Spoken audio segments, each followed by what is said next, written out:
Oh, good afternoon. I had to stop and think. I'm like, what time is it today? It is Saturday. I don't have anything set up. I'm in a pissy mood, so let's do this shit.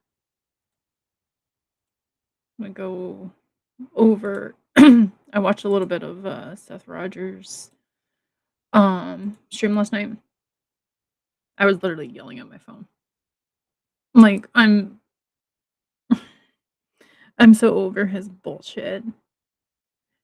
Like, ugh. Let's give it a minute. Have people come in. Just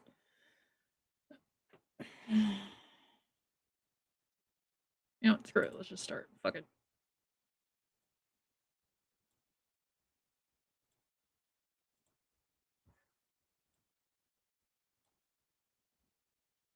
It was Vibe coders, ready to build more? code. Meet Base 44.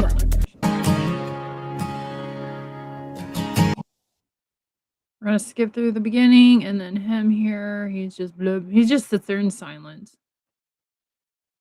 Okay. And Jen. Answers here.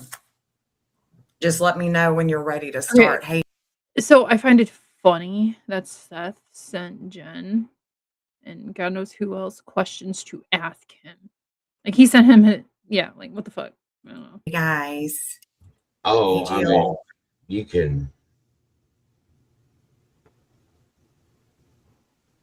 can ask whatever questions you would like Okay. within reason, like based off the list that I gave you. See? Because I want to thank Bo again. She's the one that went through the last live and went. Sethy Poo, you need to shave, homeboy. Are you trying to get the homeless look so people feel more sorry for you? Which I do. Don't get me wrong. I feel sorry for Seth and Katie and Chris and their extended family. Like we all want Sebastian home. But Seth needs to grow the fuck up. Through all the questions that were in chat and wrote them all together and emailed them to me. And I hope everybody can hear me because I can't hear myself. Can y'all hear me okay? Because I don't have my microphone hooked up. Oh, everybody can hear you fine. Okay. Hey, Mama Marissa. Hey, everybody. Thank you so much for joining and being patient. Should I say their name? Do what? Well, the reason I mean, should have just figured that out before you got on. Yeah, because I mean, I'm not worried if they ask the question in chat, then they shouldn't really be worried about me. Okay. Putting them out there. I mean, right against them or anything, but it's they not. They did ask the question, yeah. It's not, and they're not made up people, Oh, look, there's more people. Hey, Smiley. No, it's not an open panel. I sent these people, Oh my God, they just think I just jump up anywhere. I think she kind of does. I'm not really sure. It's because it's fall around and find out. That's right. She like pops up around your back seat. Have you been robbed today?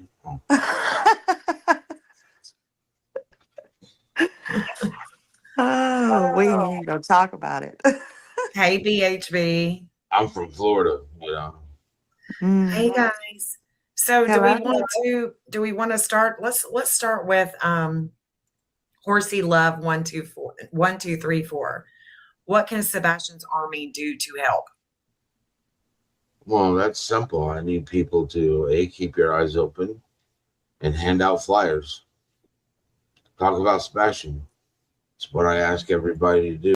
Technically, I am talking about Sebastian because I am reviewing his dad. I do keep my eyes peeled, even though I'm like 9 hours away from Seth. But I do keep my eyes peeled. I've already thought about if something ever pops up, what I'm gonna do if I ever see him or a child that's missing. But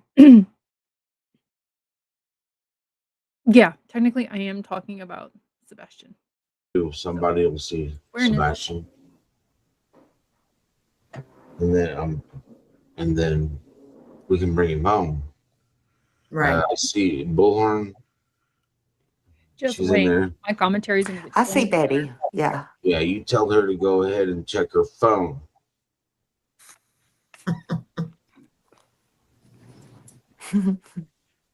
Right. Let's look at okay. So the Never mob mind. crew. I guess The I mob got to crew. check my phone. The mob crew also asked the same thing. What can we do to help? So that's great. That It is a good question. Ooh. Just keep an eye out. That's all you gotta do. If you can't get flyers, just keep an eye out or put a flyer on your cell phone. I just held my phone up, but in case you run into somebody, and like, hey, keep an eye out for this kid. Can I send this to you? So that they have it on their phone. Because what is one thing we always have with us when we leave the house? Our phone. So yes, if you can't do flyers, just put it on your phone. Keep an eye out. we know that we can Hand out flyers. Talk about Sebastian. Awareness is awareness. It's been 2.5 years, and I'm pretty sure. Okay, so he just said awareness is awareness. I'm reviewing you, Seth, and soon to be a panel member because she does pop up here. So I'm giving Sebastian's awareness out there. I'm getting it. People have forgotten that my son is missing. Nope, nobody's forgot. Look at all the cases that we have of missing people. Everybody's, up to their elbows and neck and Nancy. He's talking about Nancy Guthrie. Yeah, way to throw her in there. Yeah, you're gonna try to piggyback off of that one? But, it doesn't stop children from going missing just because everybody's watching one. And I'm just as guilty because I only talk about Sebastian. Oh, lost. Hi, Benny. Oh shoot! I sorry. I just realized Hey, Betty. Hi, Benny. sorry, you were on my phone. I forgot I had to put all my stuff. I'm sorry. I'm tired here. I'm tired. I forgot I have a microphone. I forgot I got to put these earplugs in to hear. Same. You guys. Hi. Hi. Hey, she said she wasn't coming up on the panel. I did, and then I felt bad because I saw you read it, and I wanted to say hi to everybody, but yeah, I mowed 2 yards today, and I protested. My back shot. I'm surprised you weren't She mowed 2 yards. This was yesterday, but let's just say today. She mowed 2 yards today, protested. Her back is shot. She also found time. Let me actually tell you how long it was. Give me a second here. There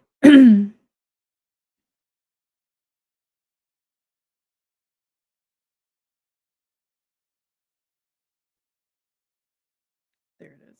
She's way down that list. There's a channel. She also found time to do a little over an hour live stream. And she wasn't gonna come up and talk. Girl, get the fuck out of here. Just mowing the yard. I would, every time I have done that, I've regretted it. So I think over the years, I've learned just to get your ass up and mow the damn yard. Oh my gosh. 2 yards today. Buddy, we've seen those yards down there around you. They're not that big. My yard, before I got the rider, it took me about 45 minutes to push mow my yard. And now I have a rider. It takes like 10 minutes, 10, 15. Don't complain about 2 yards, girl. I'm adamant about people handing out flyers, spreading the information, talking about him. Wear a shirt. Wear a shirt. Where can they get some shirts? Where can they get Sebastian Rogers shirts? Where can they get some shirts? Where can they get Sebastian Rogers shirts? Where can they get some shirts? This is so dysfunctional right now. It's such a circus. They can't figure out what's going on. Please don't tell me that's me. No, I don't think so. I think it was Smiley. Oh. Huh, that was weird. She just muted herself, which means that she had StreamYard and probably YouTube open too. Mm. Here's the merchandise link. Yeah, I don't even have that. Okay. No, I think Betty needs a Cabana boy to mow her yard. Here's the link. First perverted joke. Betty used a cabana. He meant to say cabana boy. He said cabana, but cabana boy to mow her yard. Dude, grow the fuck up, Seth. This is about a missing child. Stop making these fucking perverted jokes. It's so gross and disrespectful to Sebastian. Guys. All right. Thank you.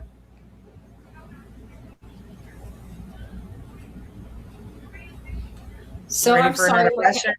I'm sorry for coming in late. Do you guys mind filling me on the questions that were already asked? And well, so far the only thing that has been asked is, people ask what they can do. Okay. I thought I sent you the list as well. Not me. Not that I'm aware of. Oh yeah, pretty sure I sent it to you. Well, so Kate Thank Yous ask, is there a fund to help with legal fees? No, my attorney is doing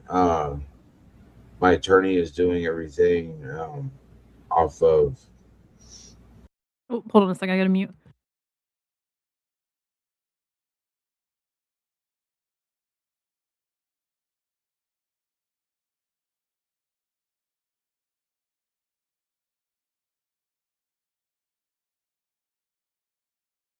Okay, sorry. Okay, I'm back. I wanted to pause here because there's something that he says. What they call it? Contingency fee. Contingency fee, yes. Okay, hold on. So Seth's lawyer, let me look this up again. Oh, how did I do it? Let me see what my stupid cord for my mic is in my way. Hold on. What is a let me see here. Make sure I spell it right.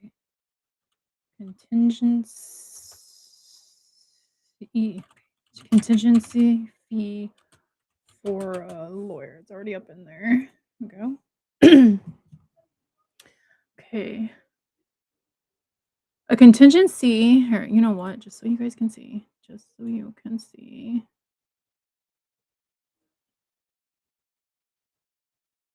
Okay, there's that. This is what I'm reading right here. Contingency fee is a payment method where a lawyer is paid a percentage of the money recovered. Okay. So, only if win or settled the case, meaning no upfront fees, are required. If this case fails, the client owes no attorney fees. So, a lot of people, and I believe a judge chimed in, that this Seth's lawsuit is going to just get thrown out right away.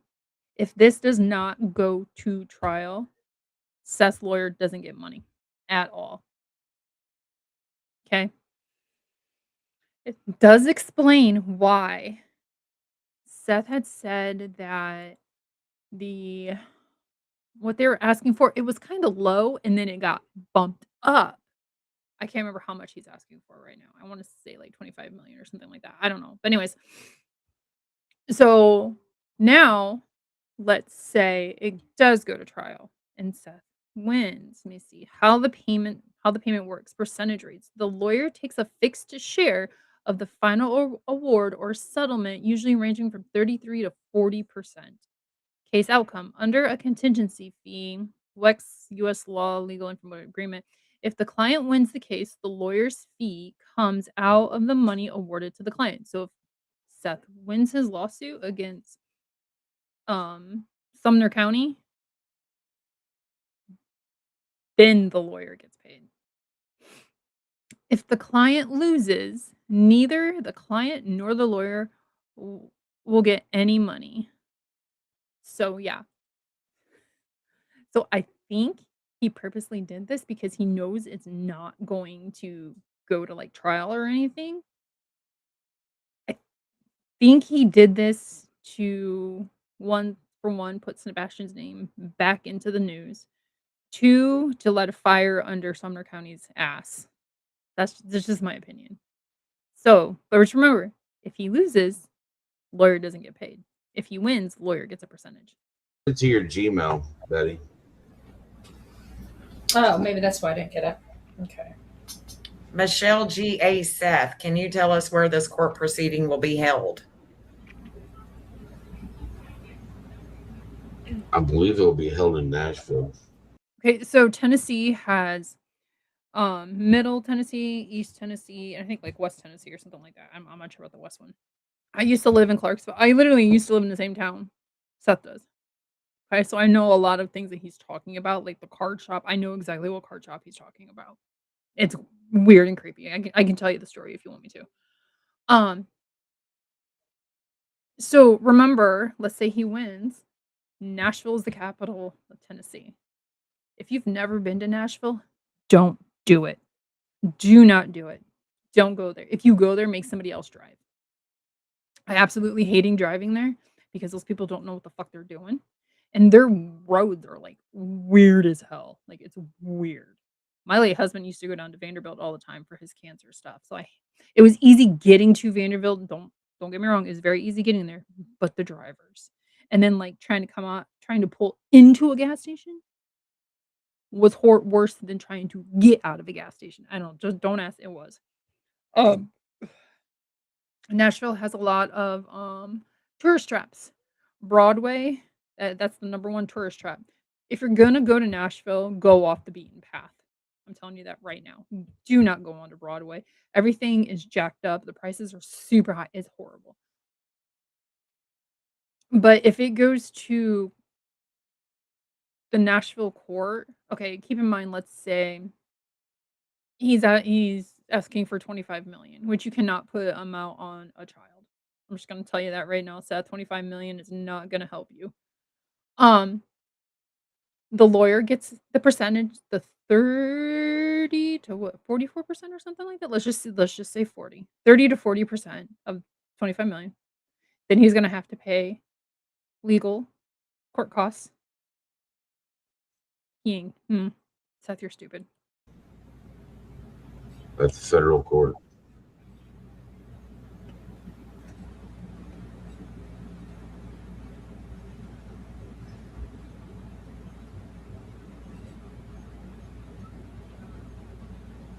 Michelle Scott, 8710. Seth, when these records, they close or read in court and it states who the abusers were, will it instigate charges against them by the judge hearing these lawsuits?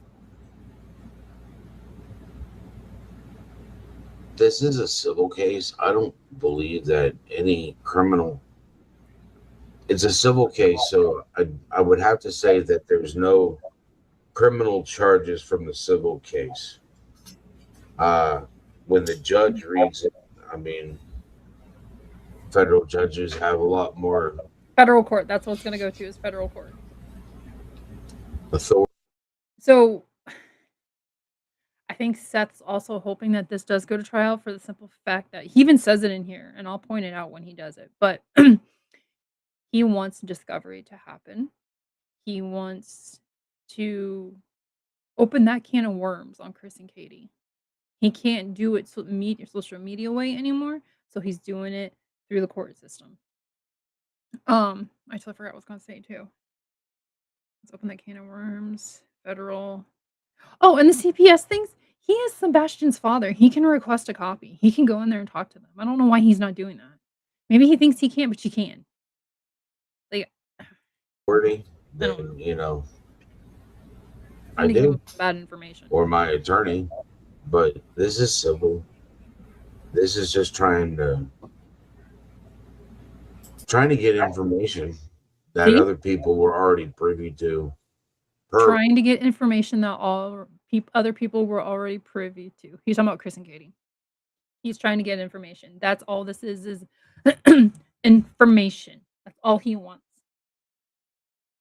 He's trying to open that can of worms, I'm telling you. Privy to. I'm sorry, privy to. Before my son went missing, I know that there are some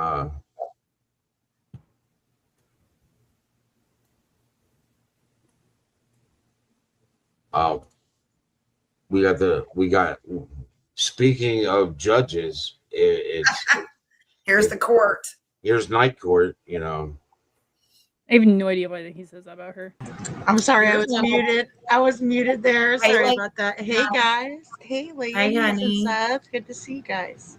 Chasing True Crime is asking you and Bullhorn Betty a question. Can you tell me if any law enforcement ever stated he did make it home?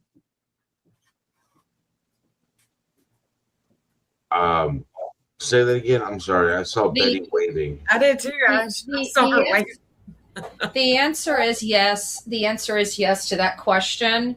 The answer is the question is can you tell me if any law enforcement ever stated he made it home? And yes, a law enforcement officer did state it, and it was Sonny Weatherford to Seth's PIs that they recorded. Hey, a law enforcement has stated Sebastian did make it home. Doesn't matter if it was 1 or if it was 10. He did make it home. It's been confirmed. Put all over the Yes. internet. But other than that, that was the only one I've ever heard. Sonny rest in peace. But the only thing I'm going to state on that one is that even though Sonny Weatherford stated that, I don't think he was really. The chief deputy is the one who was running this case from the get-go. It was not Sonny. And just the conversation that I have heard that was given to me from those PIs, it sounded like you really didn't know what was going on with the case, because I'm pretty sure Sonny was not thinking about my son. I think he was thinking about his retirement that was coming up. He was trying to leave an office.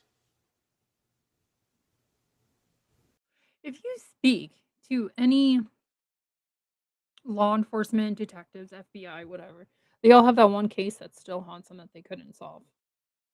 But I can guarantee you that the Sunny guy was probably trying to do his best. I think he had cancer or something. I don't know. I think Seth said it or was going to say it. But he's still doing what he can.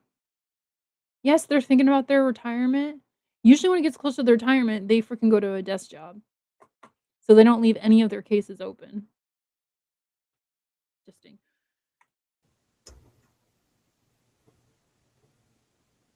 Oh, did I? Okay, I hit. Wow. $20 just to tell me that I'm working with the wrong people. I believe People that have been by his side from day one, through literally thick and thin. Yeah. Okay. Oh, goodness. He seemed really the Sonny Weatherford seemed like he was checked out when the PIs were talking to him in the beginning. He kind of seemed like he didn't really know what was going on and was referring back to Carter and them. If you listen to it when he speaks, it's almost apprehensive, like he didn't know it. That's the tone that I received when I listened to it. And when I asked for proof of life, they showed me Texas Roadhouse.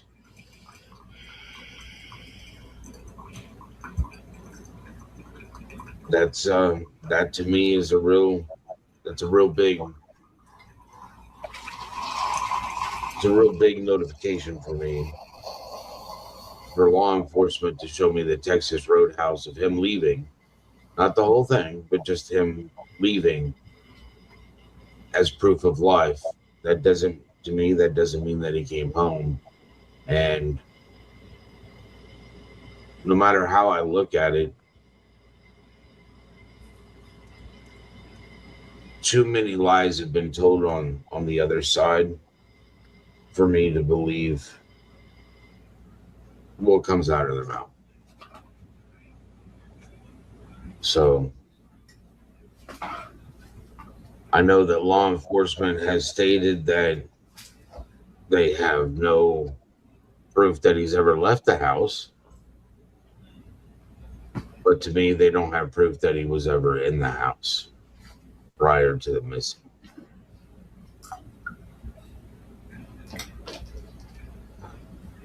I'm sorry, is that coffee that you're drinking there, Betty? It is. You still going to sleep after this, or is this just to keep you awake? I have no problem sleeping at night, even with caffeination in my blood. I just Are you drinking decaf coffee? This is the coffee club. Decaf. we don't drink diet food around here. Making sure. I mean, I like mine. Jet fuel, milk spoon. Well, it's not quite jet fuel, but I'm really not, like, I got this new flavor, just mocha. I'm not really digging it. I like my caramel. Yeah, I'm sorry. My creamer normally stays in the refrigerator, and so This is not creamer; it's syrup, sugar-free syrup. Okay, well, I don't put syrup on anything but my pancakes or waffles. Well, you're just not a coffee connoisseur. Oh, I'm a coffee connoisseur. No, you drink mud. That's not a coffee connoisseur. That's a mud drinker. Hey, listen. There was a war fought. A jet fuel drinker. There was a war and a massacre. The Boston Tea Party. All three people. That was the Boston Massacre. All right, those three people died, so I could have coffee. All right. And then we had a Revolutionary War about taxation without proper representation. Well, I think that's what they're doing to coffee right now. I think the coffee bean needs to be represented. I think instead of us having a Department of Agriculture, we need a Department of Coffee or Department of Caffeine and fix whatever is going on with why coffee should not be as we're getting off topic. That's not too hard with everybody that's on the panel, Betty. I'm going to interject. Allie NZ New. Seth, could you get the Cold Case Foundation on board to help you? I have spoken to Mr. Christopher McDonough, and he said he would get back with me.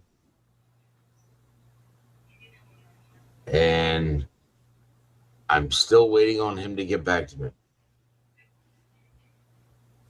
I have been to their website. But in all fairness, I think the last time you spoke to him, there was so much chaos in this case, and I think a lot of stuff has died down. And I think that might have been he jumped on his biggest concerns. You know what I'm saying? So maybe reapproaching him or something.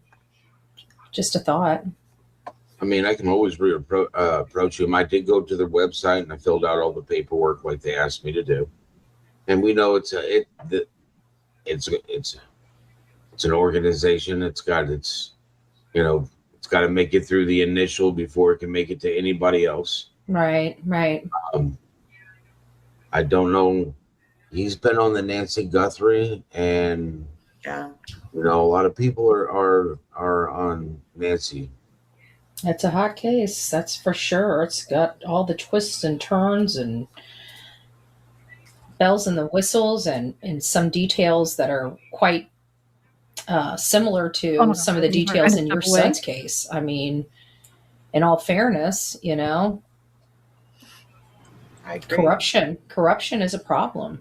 Corruption is a problem across this country. I think corruption and lack of competence and professionalism and leadership, it's tanked your son's case in a sense, because I mean, how do they not have evidence? How do they not have any evidence of where your son is at this juncture? Betty, it's been 2 years. The house he was living in that he went missing from has been lived in. It's I think it's been 2 years? Has it been I believe 2 years, yeah, I think. Let me see. Doesn't say on her thing. But, like, the only way they're gonna come up with anything or even find him is if somebody says something. Somebody talks. That's the only way they're gonna find Sebastian at this point. And I hate to say it, but that's what's gonna happen. Oh, thank you, Sue Tubes. I appreciate your $5 worth of blah.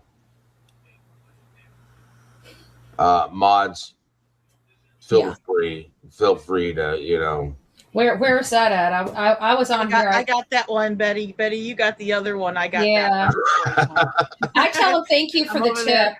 I asked him if it was worth it.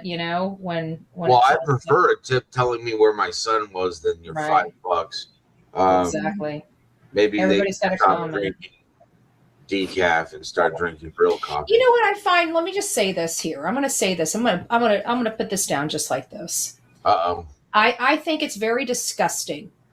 I think not only is it very disgusting, it's immature. It's not how in your sick mind do you justify speaking and treating a father of a missing boy like this? How do you justify it? I came back at the right part. Betty, I'd like to ask you the same question. How do you justify treating Chris and Katie, the mom and stepfather of a missing child? Explain that to me, Betty. Because it's like you're calling calling the kettle black, or the pot calling the kettle black, or whatever it is. Girl, how do you justify it? I just want the idiots that are out there that are saying these things just to justify your behavior. Okay, well, idiot bullhorn Betty, how do you justify your behavior that you've done? Huh? Following people, pulling up on them, getting out on a busy road to yell at them? Yeah, how do you justify all this behavior, calling Chris and Katie murderers? Because trust me, you think it's funny tonight, but karma, even if you don't believe in the wrath of God, certainly you believe in karma. Yeah, buddy. How's that karma? I believe in both. And you just need to realize that even though you think it's cute tonight, when it comes your turn, you're not going to think it's so cute. And you better hope and pray that it's nothing real serious. Yeah, buddy, you better hope and pray the karma that comes back to you is not serious. Of all the shit you've done? Girl. Because sometimes that bite comes back and it stings real bad. Yeah, it does, Betty. So just be careful. And people need to start being more respectful of one another. I think this country has gotten way too divided, and I think it's become so easy to be nasty to people you don't know. And it's time to stop. There are people missing. There are lives that have been uprooted. There's pain that you have no clue about. And for you to dare come here and be this disrespectful to a father, I'm done. Knock it off. Yeah, buddy, knock it off. 100%. You better be looking in the mirror when you said that. I can't say better better than not that. drink a decaf. I'm awake. And I mowed 2 yards and did protest today. And cooked a dinner. I cooked fresh mac and cheese. Did you see? That was beautiful. I saw that. That's some beautiful mac and cheese, y'all. I'm telling you, it was just as good. Oh, good gracious. That's my best friend's cheese mix. I didn't do that. But she was ready to toss it out. I know you're not, because you had too much of it. Give me that. So I'm just saying. But they do that to these children, and not just on this father's panel, to anybody that's talking about children. They'll go in and they'll troll, and it's sickening. It's disgusting. Mm-hmm. Well, I think the first thing, if I may, I know this is a little off topic, but for everybody, if you see people like that, you know what you do? This is what we need to start doing moving forward. Whether the people remove them or not, go to the little bubble next to everybody's name. you can individually block them. So the next time you see an asshat come into any channel, whether it's this channel or somebody else's, Oh, Betty. go up there, hit that circle, People are gonna block you, Betty. and block them. So you never have to see their nastiness again. And we'll cleanse the world one thumbnail at a time. I didn't even look Just to see saying. how long this was. Absolutely. Okay. 3 Let's get back to hours? Sebastian. He's more important. Jesus.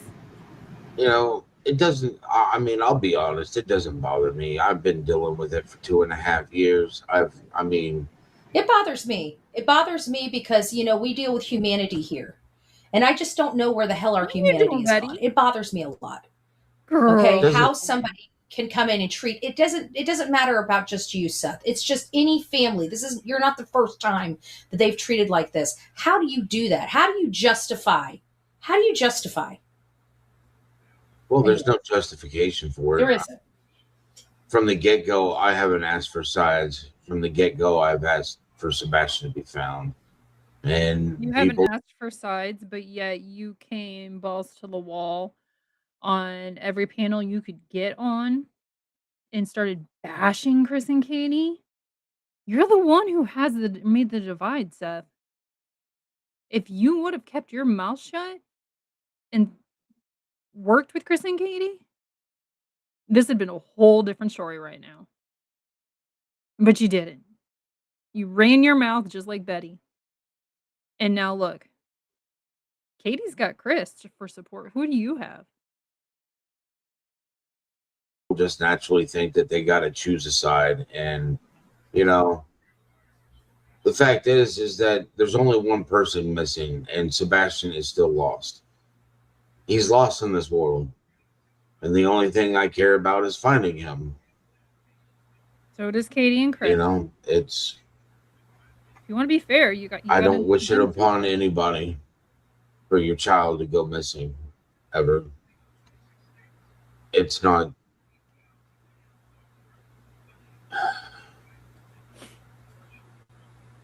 There's no words for it. Trying to describe. There's no words for it. We the people that are here know that. The people who've been around know there's no words to describe a parent losing their child, or their child anything past that, from missing on over. It is the worst case scenario, and nobody. I mean, that's what angers me. Like you say, it doesn't bother you. That's why it bothers me, because nobody understands except the very few in this very sad club. I mean, you're This right, sad club Rogue. I mean, Your child goes Rogue is- missing. Your child goes missing. You're automatically in a sad club. Yeah, it is sad, and it is a club. I'm in the widows club. Oh, and I'm also in my child died club. But don't give it a name, Betty. If you do, give it a better name. Sad club. There's Facebook groups for support for this stuff. as well, you know, to be honest, Seth, the Proudfoots had made that division, in my opinion, for some unknown reason. Oh, They have. So the Proudfoots are the ones who have made the division when you're the one who came balls to the wall running your mouth? I have never heard. It was mostly Chris. Katie, every now and then, she sprinkled her presence in there every now and then, but I've never heard these two run their mouth about Seth online. Nothing. Nothing. And I think at one point, Chris did compliment Seth about being a good dad or something. I could be wrong. If I'm wrong, I apologize. But Seth's the one who did this. Oh my god. Oh, this shit pisses me off. They've went out of their way for the divide.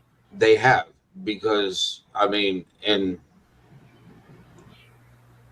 you know, I find Sebastian, he'll find out what I've been dealing with, what I've been going through, you know, trying to find him. He's also And the gonna whole find- point of it is, There we go, I got it. He's also going to find out what Chris and Katie have been going through and their family. This just does not affect you, Seth. It affects an entire family and his friends and then their parents. Do you know what it's like to watch a child go through a process of, hey, their best friend accidentally just unalived 2 kids. I do, and it fucking sucks watching your child go through that stuff. So, grandparents are watching you and Chris and Katie go through all this, and it sucks because we can't do a damn thing. It affects more people than just you, Seth. I swear to God, I'm Is that I don't see them, asking people to hand out flyers. I don't see them handing out flyers. They I don't. hand out flyers. They've never showed up for a vigil to help support finding of Sebastian. And That is their right, they do not have to attend. And if my son went missing and his father was alive and acting like Seth, I wouldn't attend him either. The amount of bashing that Chris and Katie would get from people who follow Seth? No, I would not put myself in any type of harm's danger, or harm's way. There's no way. Okay. yeah, Let's thanks wait, for nobody's your moving. wow. Hey, yeah, it's good. Why not answer questions if you want help? I've been. Don't read them out loud. They're not worth the Yes, time. read them out loud, please. They're not worth the time. Keep moving. So, what other questions do we have about the lawsuit? Let me see here. Jenna, We got a few here. So Eddie comes in and takes why is Life 360 data not released? I don't have Life's 360. That family is the one that has Life 360. I don't. You don't have access. It was never your thing. That's. We have like 360 on all 6 of our phones. Yeah. Yeah, there's 6 of us here. I have 3 stepkids. But Seth can ask for access to that. He can ask to be added. Why didn't he ask to be added? I'm pretty sure all Katie needs is his email. That's it. I think that's what it was. It's been a while. We've had 360 since my son got to go on a Christmas parade float for Cub Scouts when we lived in Tennessee. That was years ago. So that's the answer. It was never. It was the Proudfoot thing. And that would be their question, right? If they control it, then it's your. That was probably the wrong. That's probably what I just realized that was missed because it probably didn't pertain to you. And I don't think you'd know this either. This is a good question from Stevie, but in all fairness, I don't think you're going to have the answer to it. Well, ask the question. Yeah, it says, why did Katie cancel a doctor's appointment for Sebastian a couple days before he went missing? That's a good question. The reason that's a good question is because we're asking that question. Mm-hmm. And, I'm hoping my attorney can get an answer. See, he's hoping his attorney can get an answer. Why doesn't he just ask Katie? Why? Why is he not asking her? See, he's trying to find stuff out through his attorney. And that should not be a reason why to sue people. Unless there was some really the FBI or whoever. It went from 7 agencies to I think 9 now. He can't keep the number straight. But out of all these agencies, I forgot where I was going with this. Oh, but if one of these agencies messed up royally, then yes, I can see with suing. But I don't know the whole story, so I can't make judgment until stuff comes out and we find out did LE actually screw up this case? No. Here's my question. 8 days of ground searching from, 9 different agencies? 8, but 9. Sumner County already knew what was going on in that household, and yet they didn't even advise the other counties. I mean, we know that they didn't advise me. We know that DCS didn't advise me. the only person that was on the outside of this was me. So Okay, there's a lot to unpack with that one. One, Sumner County. I'm assuming you're meaning like CPS, DCF, whatever you call it in your area. Sumner County? The the only way they need to tell you anything is if you're directly involved. But as his father, you can go and request these. We've had to. So, like I said, I'm 9 hours away from Tennessee. I'm not sure how Tennessee does it. I've never ran in or had a run in with CPS down there, thank God. But here we can request, you know, my husband can request them if he wants to. He can do that. He can go in and sit down and talk to her and stuff like that. They probably already know about you, Seth. For one, like this whole Ellie not telling him anything bullshit that he's been spewing for how long now? It's because you can't keep your fucking mouth shut. You can't do it. And then now all of a sudden that you're suing Sumner County, you're gonna keep your mouth shut? I don't get it. I really don't get it. They're not telling you because you fucking run your goddamn mouth. I'm filtering myself today, people. I am really filtering myself. You know what though? In all fairness, I've watched. I don't. Never mind. I don't want to get. Let's stop that. I'm about to go on off the thing, and I know that we don't want to go that way. So let me just ask another question. Do you know whether or not that appointment was rescheduled, or if it was just canceled, or you don't know? You just heard it was canceled. it was just canceled. It was canceled. And you know that for a fact. It was canceled, not rescheduled. Correct. Okay. So he knows that it was canceled. He doesn't know why. And he knows for a fact that it was not rescheduled. But you don't know why Katie canceled that. Get the fuck out of here. How do we get the FBI to take over the case, Seth? That's a great question. I've been trying for 2.5 years to have the FBI be head on this investigation. Have you talked when you let me ask you this. When you've talked to your liaison or your FBI agent over there for the FBI on your son's case, have you asked them personally, like, are there any steps that I can take to maybe get you guys to be lead on this? Or I haven't asked him. okay. Every time I speak to my liaison, we're talking about tips that are coming in, information Right, that me and my PI have gathered, and emails that we're sending him so that they can do what they need to do. Gotcha. Yeah. I mean, I spoke to him. I've spoken to him. Today's Friday. Yes, I spoke to him this week. You know,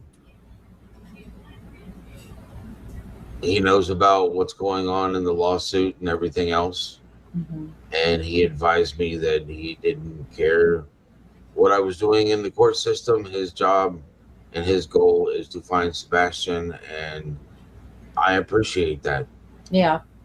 Good. Well, that's what you want to hear.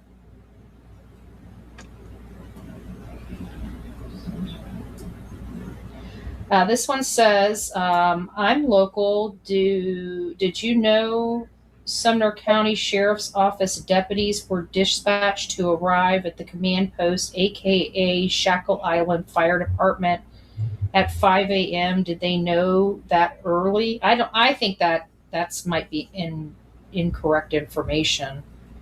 I don't know, because Sumner County didn't even bother to call Davidson County to even let me know that my son was missing. I mean, Sumner County and DCS not neither of those agencies have a problem with communication. Seth, if a child goes missing, DCS, CPS, whatever, is not going to contact you. They're not gonna be the ones to say, "Hey, your child's missing." It's either gonna be law enforcement or it's gonna be the other parent. And he was contacted. Chris contacted him. So he can stop with the bullshit of nobody contacted him. Because he even says when he got off of work that morning, he had like a missed call or voicemail or something, a text message from Chris 911. Somebody contacted you. Obviously, and it's out there. They don't communicate with me beforehand, and I've upset them enough with my questions and blatantly asking questions that they don't want to answer. Somebody asked me, is there still a open CPS case even though Sebastian's gone? Yes, there is. Okay. There's an open DCS case concerning Sebastian.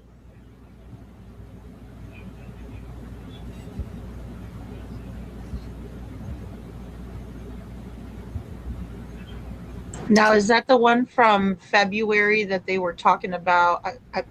I posted some Facebook posts, but you know how that goes. I mean, it could be hearsay, it could be coming straight from somebody who knows more, but that's what I've heard about it. And I don't know if you can answer that. I'm just asking.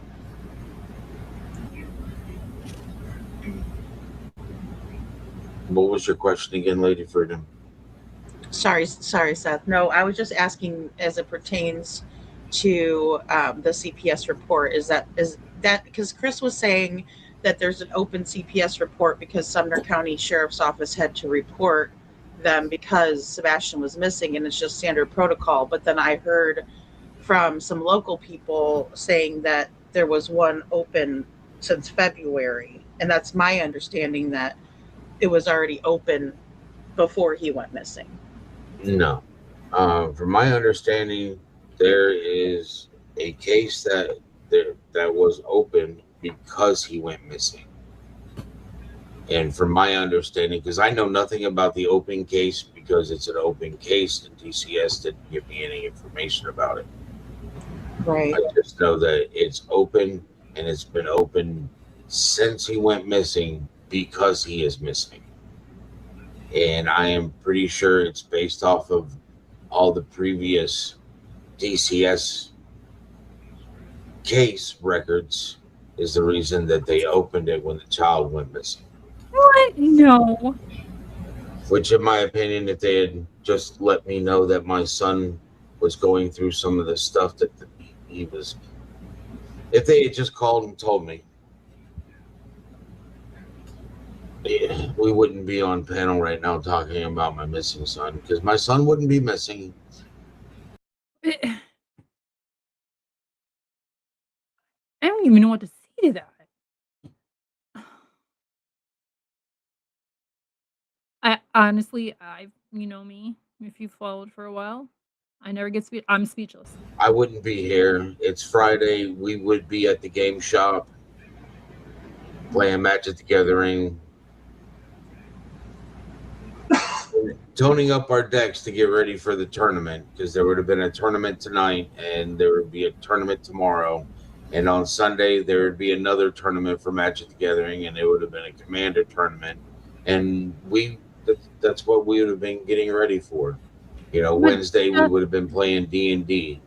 Okay, so but you've said in previous panels that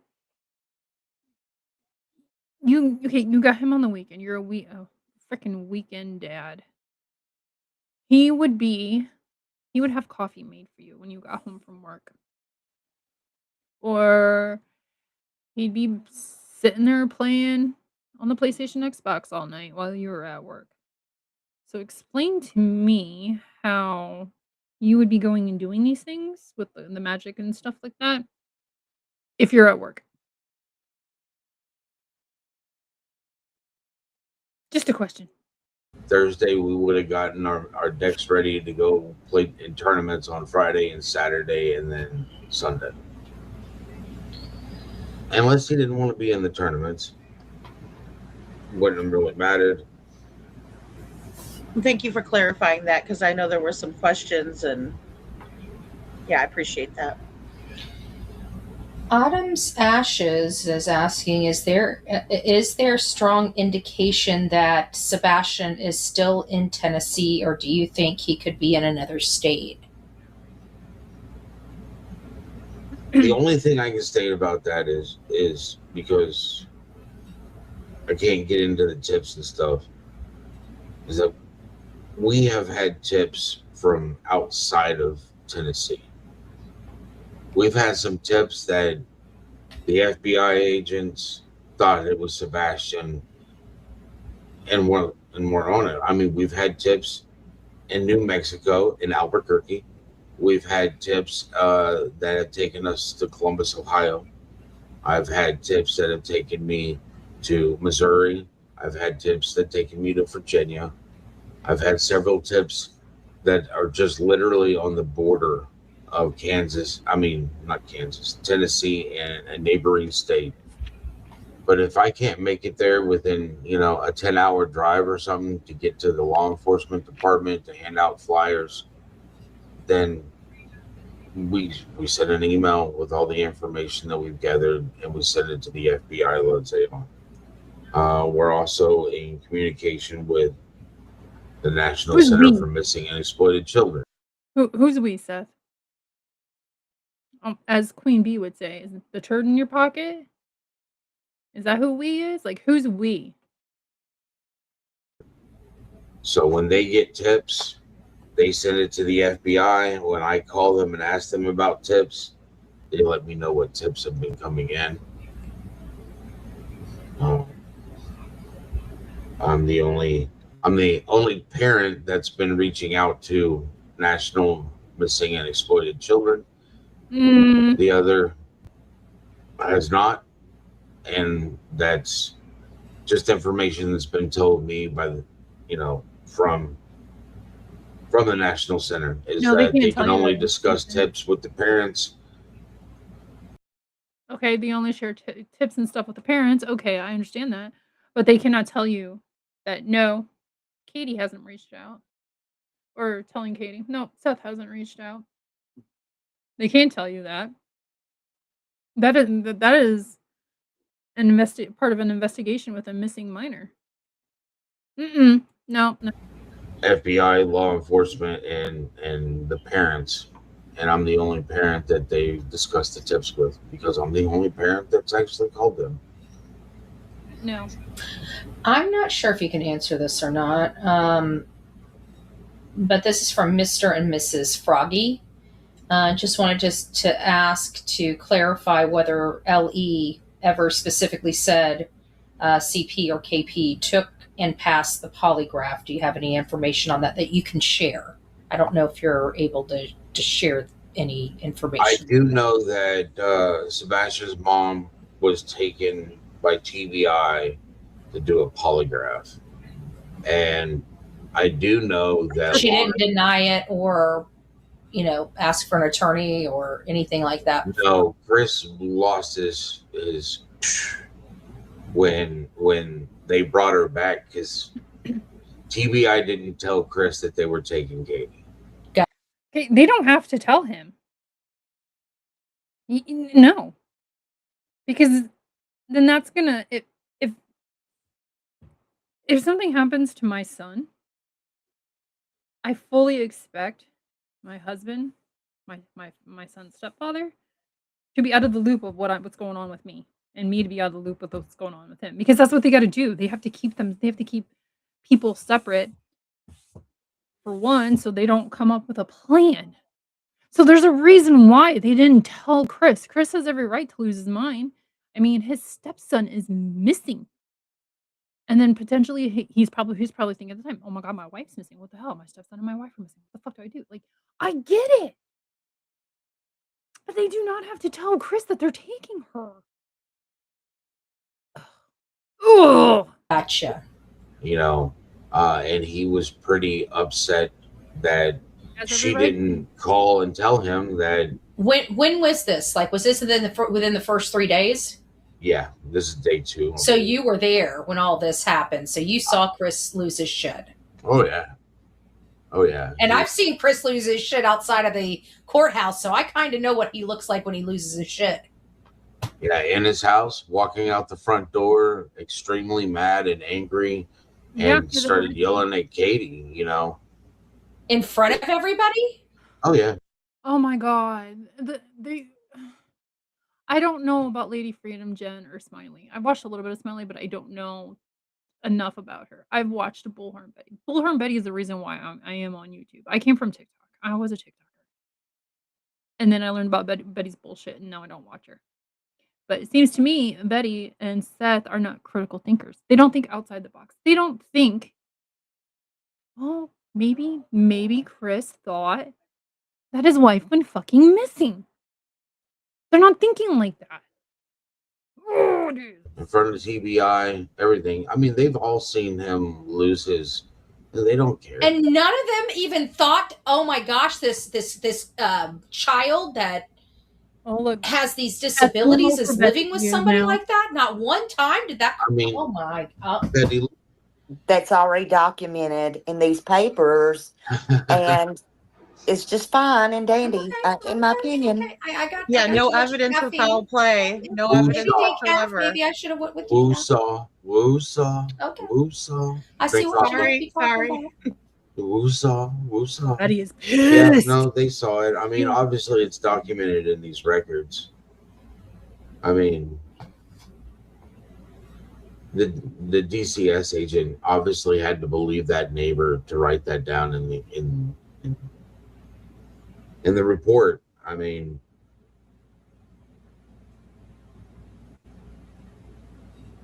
yeah, I don't believe anything that comes out of She wants to know. Ooh, that's a great Craddock's mouth. Unfortunately, he hasn't earned my trust for me to believe anything that comes Because out you of can't his keep your mouth. mouth shut. I know you can't go into details. I'm gonna go on a little rant. No, these officers do deserve respect, Seth. You are the reason why they treat you like shit. You treat a cop like shit, they're gonna fucking give it right back to you. You've probably popped off at the mouth at them. You're online running your fucking mouth about shit. This is why they're not telling you anything. I am so sick and tired of hearing Seth fucking bitch and complain. They're not telling me anything. They're not telling me anything. It's your own fucking fault. But did you see Eric Craddock that day, the day your son disappeared? Did you speak to him at all? Did he come and talk to you, or was he just in the command center and only taking like interviews and stuff like that? Like, what was Eric Craddock actually doing out there? What did you witness him doing out there? I'm just curious. Is what he's doing. Standing on his soapbox. So he really wasn't engaging. He wasn't really providing like instructions to his people. He was just basically in front of the camera. That I saw him, in front of the news crews. Gotcha. Oh my god, because he has to be. He was the lead. He was the higher up on this.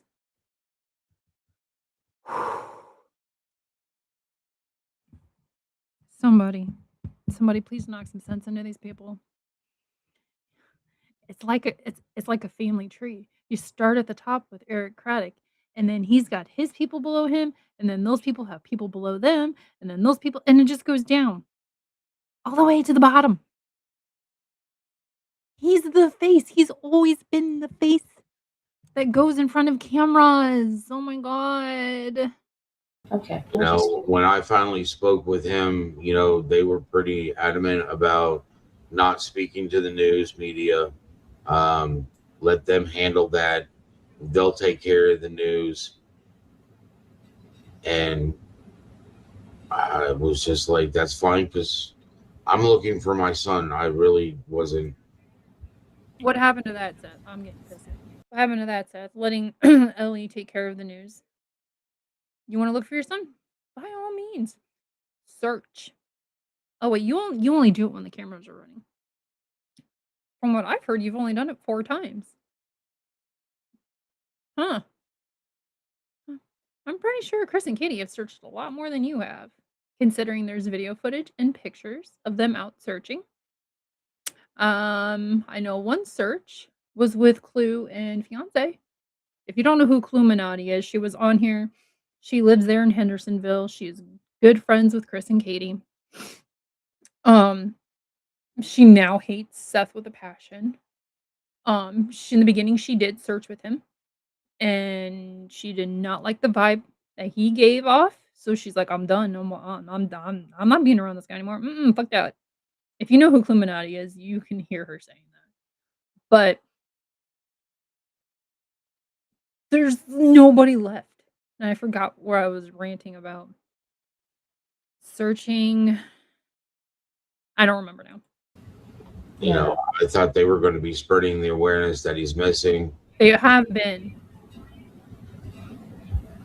But then again, you know, they didn't have pictures of my boy up, so Yeah. Oh, I was hoping I didn't miss this part. Okay. Where's your pictures of Sebastian? Huh? Betty's got one here. I have to give her credit for that, but that's just her grifting.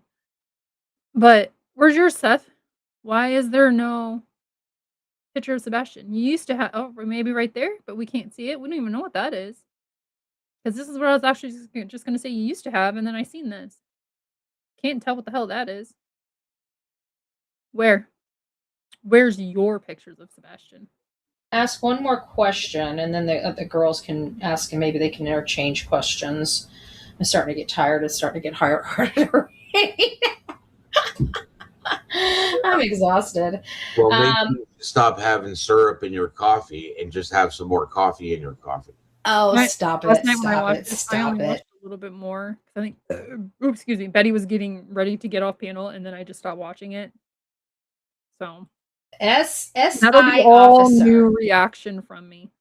Ask Seth, my question to you. The day of Sebastian's disappearance, do you remember seeing any of the little dogs? If you remember, if you even remember, thank you. That's a good question. Okay. Before we even listen to this, I'm gonna go ahead and say because I have had little dogs. I have had 3 Chihuahua, Jack Russell Terrier, Pomeranian mix dogs, whatever. My last one that I had with my late husband just passed away in November of last year. That dog was my ride or die. They are yappy, yes.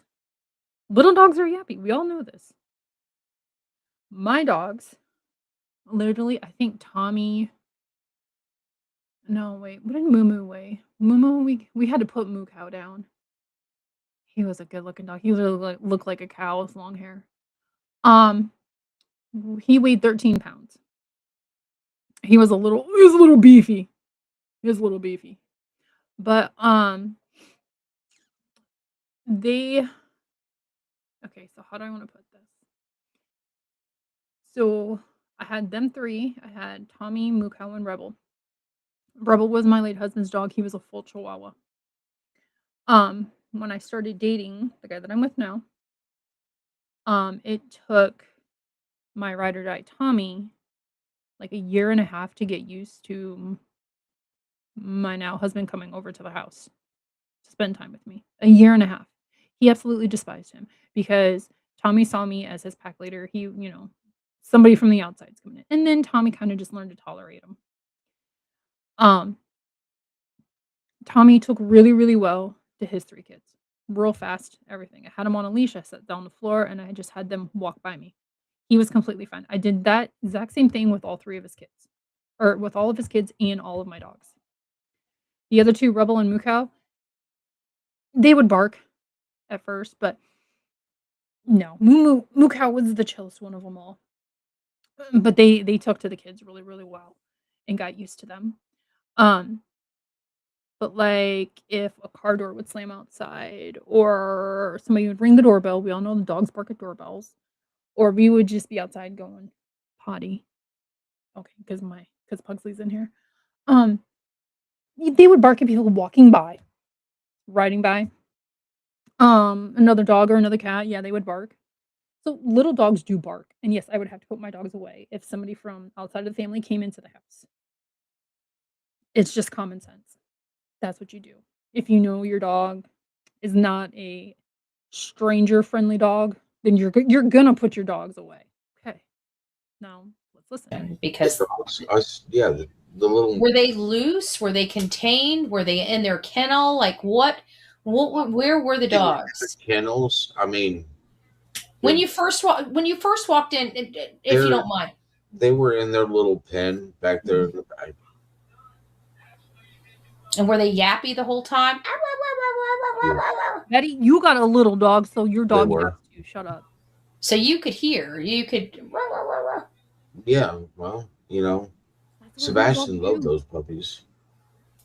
And then he's not there. I mean, animals go through a lot of the same feelings that we go through when, our loved ones go missing. All of a sudden, there's somebody missing. Not to mention, dogs can pick up on everybody's demeanor. I hate to say it, but Seth is right about the dogs. When my late husband passed away, his dog Rebel, the little Chihuahua, he went through a period of being like depressed. It was weird. Like he was always looking for dad. And then finally he kind of just slowly started coming out of that when my now husband started coming over and stuff. Um Moon Cow he just didn't fucking care. Like if he had a voice, it would have been the voice. That's the dog he would have been. He's just there. He's just like whatever. I don't fucking care. Tommy actually knew that his cancer came, and then when his cancer left, he started going back around near him. And then when the cancer came back, he didn't want nothing to do with him. Tommy knew that Dad wasn't here. mm, he was happy that he got his side of the bed back. I'm telling you that, right? I know that one. But he knew he didn't get depressed like Rebel did, but he knew something was wrong. And Tommy, like with my oldest stepchild, she's got anxiety and stuff, and he knows. Like he knew when she was having bad anxiety. Like he would curl up with her and love on her and stuff like that. Like he knew he was that dog. But dogs do know, trust me. And what's going on in their life. If you're stressed out, dogs can feel that. Dogs can feel that you're stressed out. They know when something's wrong. Mm-hmm. I have a couple of follow-up questions to that, if you don't mind, since they were on my panel and that kind of come up. And Chris said I kind of threw him on that question. Do you remember when he came home that day and he said, first of all, I want to ask you, do you remember this kind of a two-part question? Like, I always wondered what he had on when he come in. Did he have on long sleeves? I know you good probably wasn't paying question. attention, but did he have on long sleeves or a coat or whatever? And I want to follow up with the question Betty just asked and ask, do you recall him at any point when you were there, him getting down in the floor and playing with those two little dogs? I've never seen him play with those dogs. Doesn't matter. Because remember in my interview, he stated that's where he got the little bites. I know. And the scratches all over his arm. Yes. And I went back because people. Okay, so in my picture on here, that's my dog. That's Pugsley. He's a puggle, half beagle, half pug. Designer dog, yay. But he is getting ready to turn 1 in like a week. My youngest stepson doesn't like to wear shorts around him because his nails, no matter how short we cut him, he still seems to scratch up our legs. It happens. Oh, Pugsley. He's like, what? What, Mom? It happens.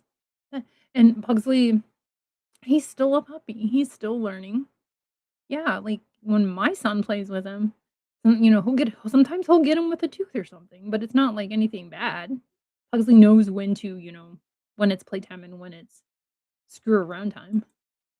We're saying they were bite marks. I'm not sure if those were bite marks, but I don't know, but they're definitely scratches because when we were searching for a few people, back out there in the woods and the swamps and stuff, there's all kinds of crap that have like prickers on them, some having long thorns, and you get back there and it just tears your rear end up.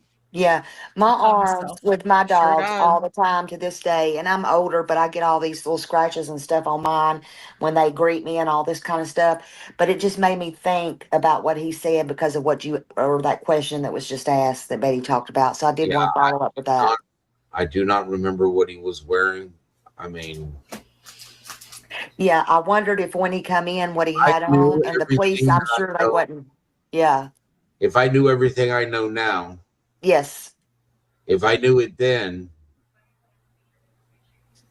I mean, I would have been paying more attention to what people are wearing instead of just trying to find out what happened to my son. Exactly. Okay. Thank you for that. Yeah, those brambles can really tear you up. That's for sure. yeah. Not I as don't bad want to as go Gators. not as bad as Gator. Hey, I'm still like clearing my throat and a little bit of issues there. Seth, if you don't mind, earlier I saw Ward Case Files had asked about the trash can video, right? That Ellie says that the neighbor's ring cam caught Sebastian taking out the trash after they got back from the Texas Roadhouse. Um, and I know this probably goes back to trust in law enforcement, but can you explain, like in the beginning, how that all happened? Because she was asking about that. I don't remember your question specifically. I apologize. I do know that while I was there for the first 3 days, that the neighbor literally came across the street and showed everybody, showed Chris and Katie that they had a ring camera footage of somebody out front. I never got to see it because they didn't show it to me. I got to see it when They didn't show it to you because they didn't know who the fuck you were. My God. law enforcement showed it to me. And it's so dark you can't even tell that somebody is out there. All you do, it's literally Peter Pan's shadow. Okay, so FBI or whatever, or whoever, they have programs where they can brighten it up and see.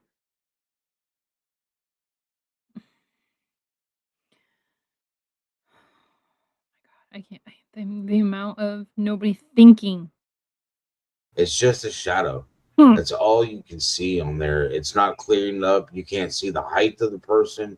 You can't see, any type of distinguishing characteristics because it's literally so dark and grainy from that room that you just see a flicker of a shadow.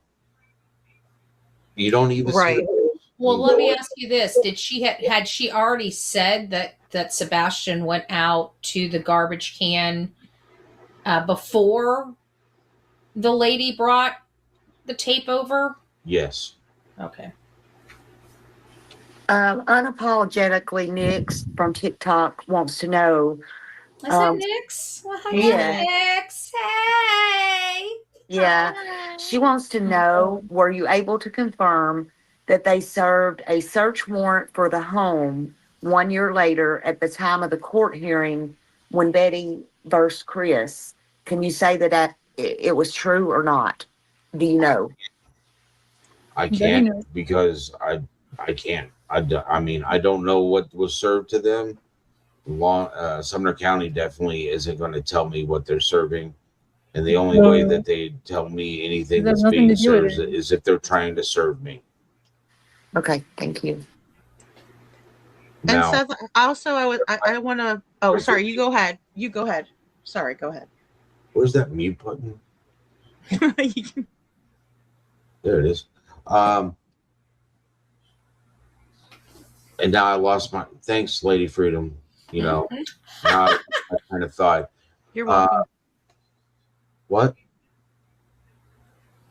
What?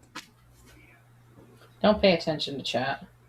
Oh, I'm not. I'm literally just trying to retry. I'm trying to get my brain back together. But no, Sumner County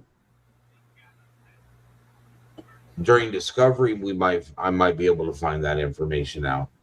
But During discovery, I might, changes it.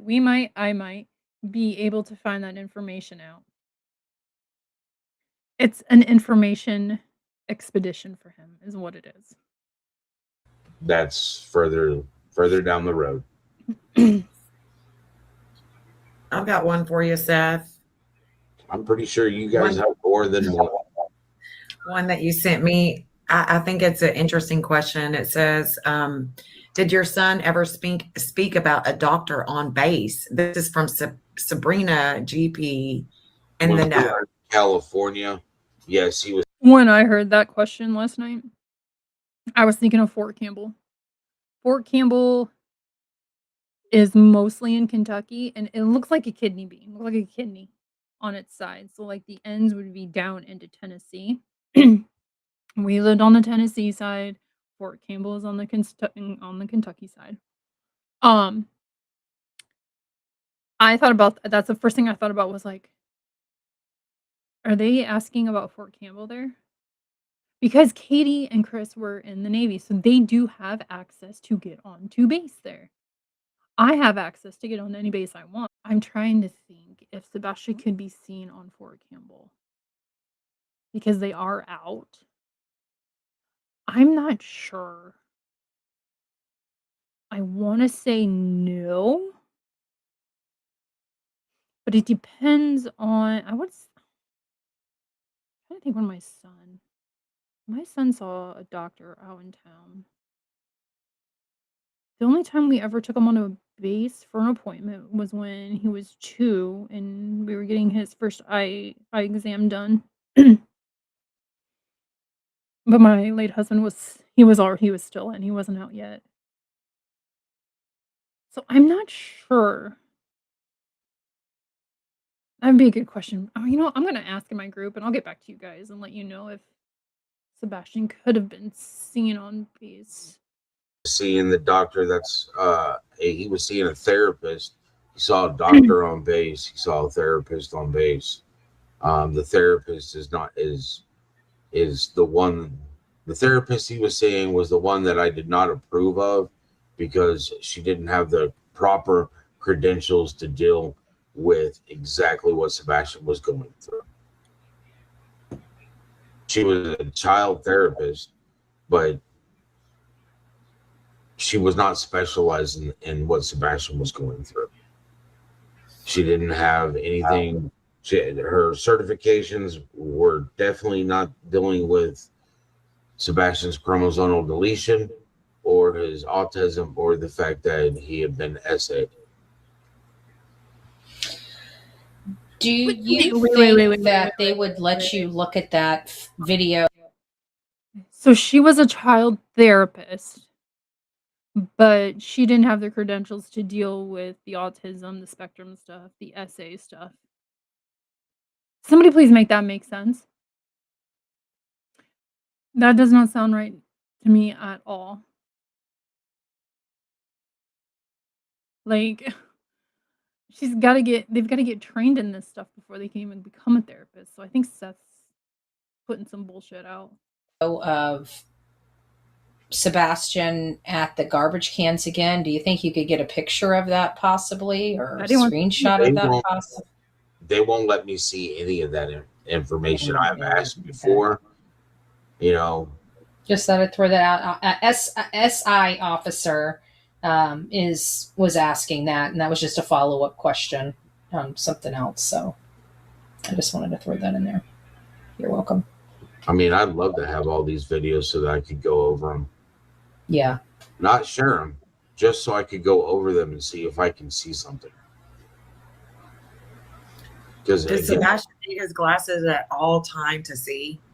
No. No. Sebastian's glasses were mainly because he has what they call a lazy eye. It's not the medical term for it. But he had a lazy eye, and the glasses were supposed to help correct his lazy eye to get it to come over, and they're supposed to just strengthen up the eye muscle. They had told us that we could do surgery or we could do glasses, and I'm always up for the least invasive procedure. Right. Don't want it, and I mean when they told us about it, it was more like, if he has the surgery, will it correct it for the rest of, and they're like, surgery won't correct it for the rest of his life. He'll have to have surgery again and again. Finally, the first time it was a man.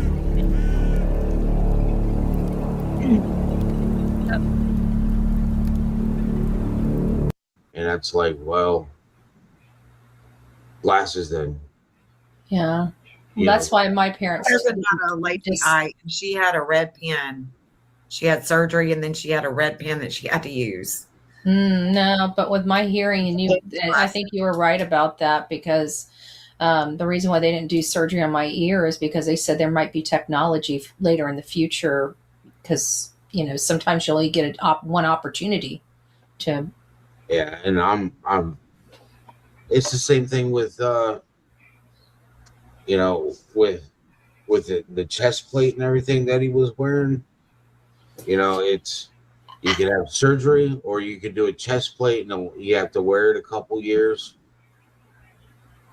You got a question, don't you, Betty? Yes, I was going to say, because there was the photo that was going around with your son having the chest plate on, and I know you told me a while back that he no longer uses that chest plate. I thought it was just interesting now that you brought it up again. You might want to remind everybody he hasn't used the chest plate in a really long time, so if they have that question as well.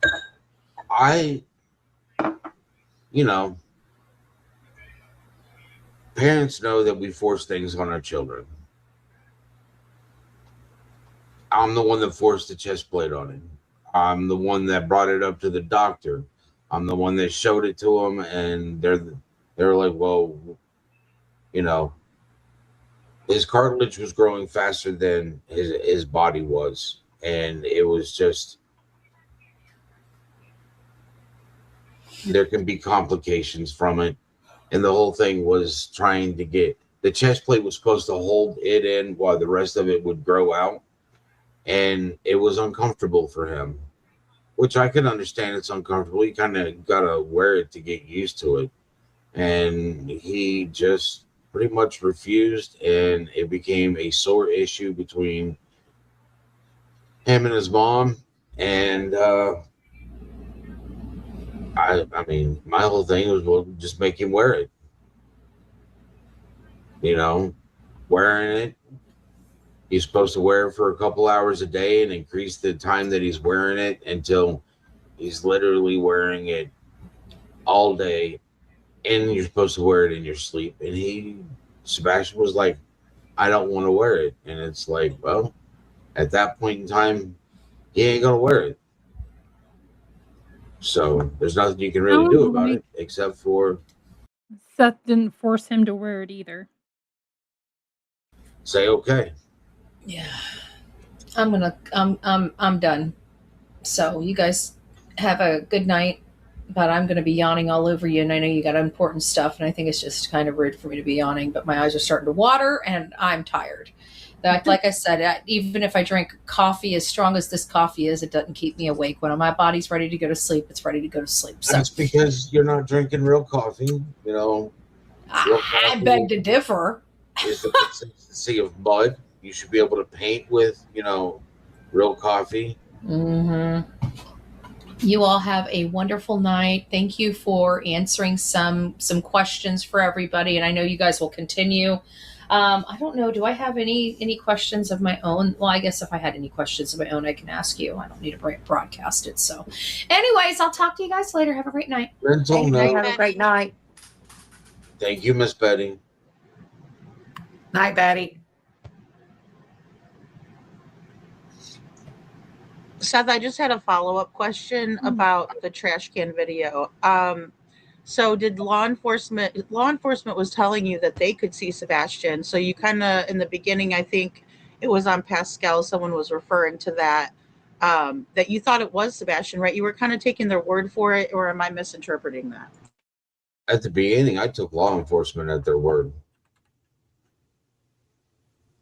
But when would I too. saw the video, I was just, how can you tell? This is my son we're talking about, and I can't tell that that's my son. So I kind of didn't understand how law enforcement, not knowing my child, could tell me that that was my son. And I couldn't make it out that it was him. It was too dark. It was grainy. You know, like I said, it's a fleeting shadow is all you really see. And I just didn't understand how they could sit there and tell me stuff. But then again, as you know, as time has progressed, I've realized that they've told me things that aren't true. Sure. Well, and I remember being in Pascal's chat, and everyone was like, "Well, did you get to see that trash video, or pertaining to the trash truck that they were saying law enforcement was saying the lights video was a trash truck, and that's what it was in the neighborhood, and don't fret, it's just a trash truck." But then people were pointing out that where the lights were located in that video, It was not a trash Cannot truck. be a vehicle. can't, right, because there's that big ditch and it's the common area. It could be a vehicle. It is surely not a trash truck. Yeah, it's a big ass trash truck that I hear. Sorry, big butt trash truck. Yeah, this ain't night court. Sorry, I know. I'm trying to behave over here. No, but I appreciate you clarifying that, because I know that was part of that question and I thought of it after the fact. So thank you. That's fine. Jen?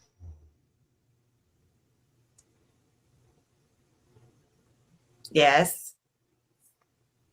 Any more questions? Rosebud asked, Seth, will the discovery reveal more of the notes from the therapist and Sebastian's meetings, possibly? I have all of those. I don't need discovery for those. Okay. And they're just as horrible as DCS.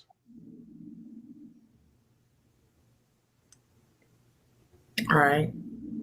And yes, Sumner County has them. And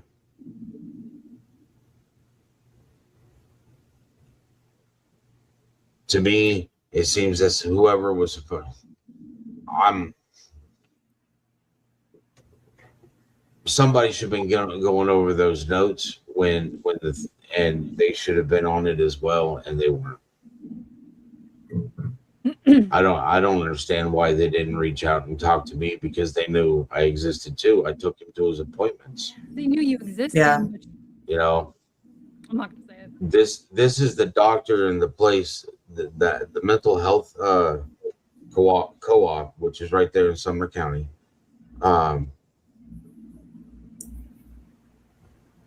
That was his doctor that I went in and I told him, hey, I pointed out the chest.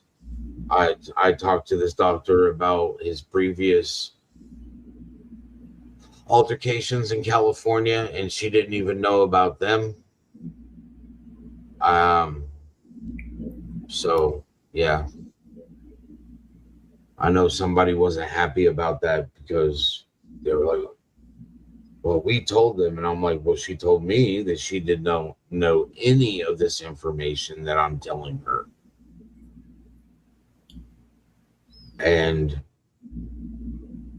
doctor doesn't really have a reason to lie to me. Not to mention that after I spoke to the doctor and told him everything that was going on with Sebastian prior, and then all of a sudden we had the appointment to get in to see about getting him measured for the chest plate.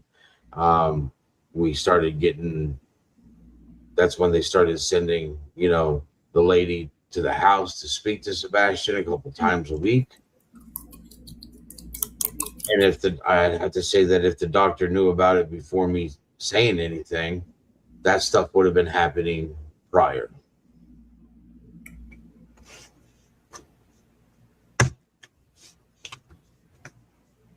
All right.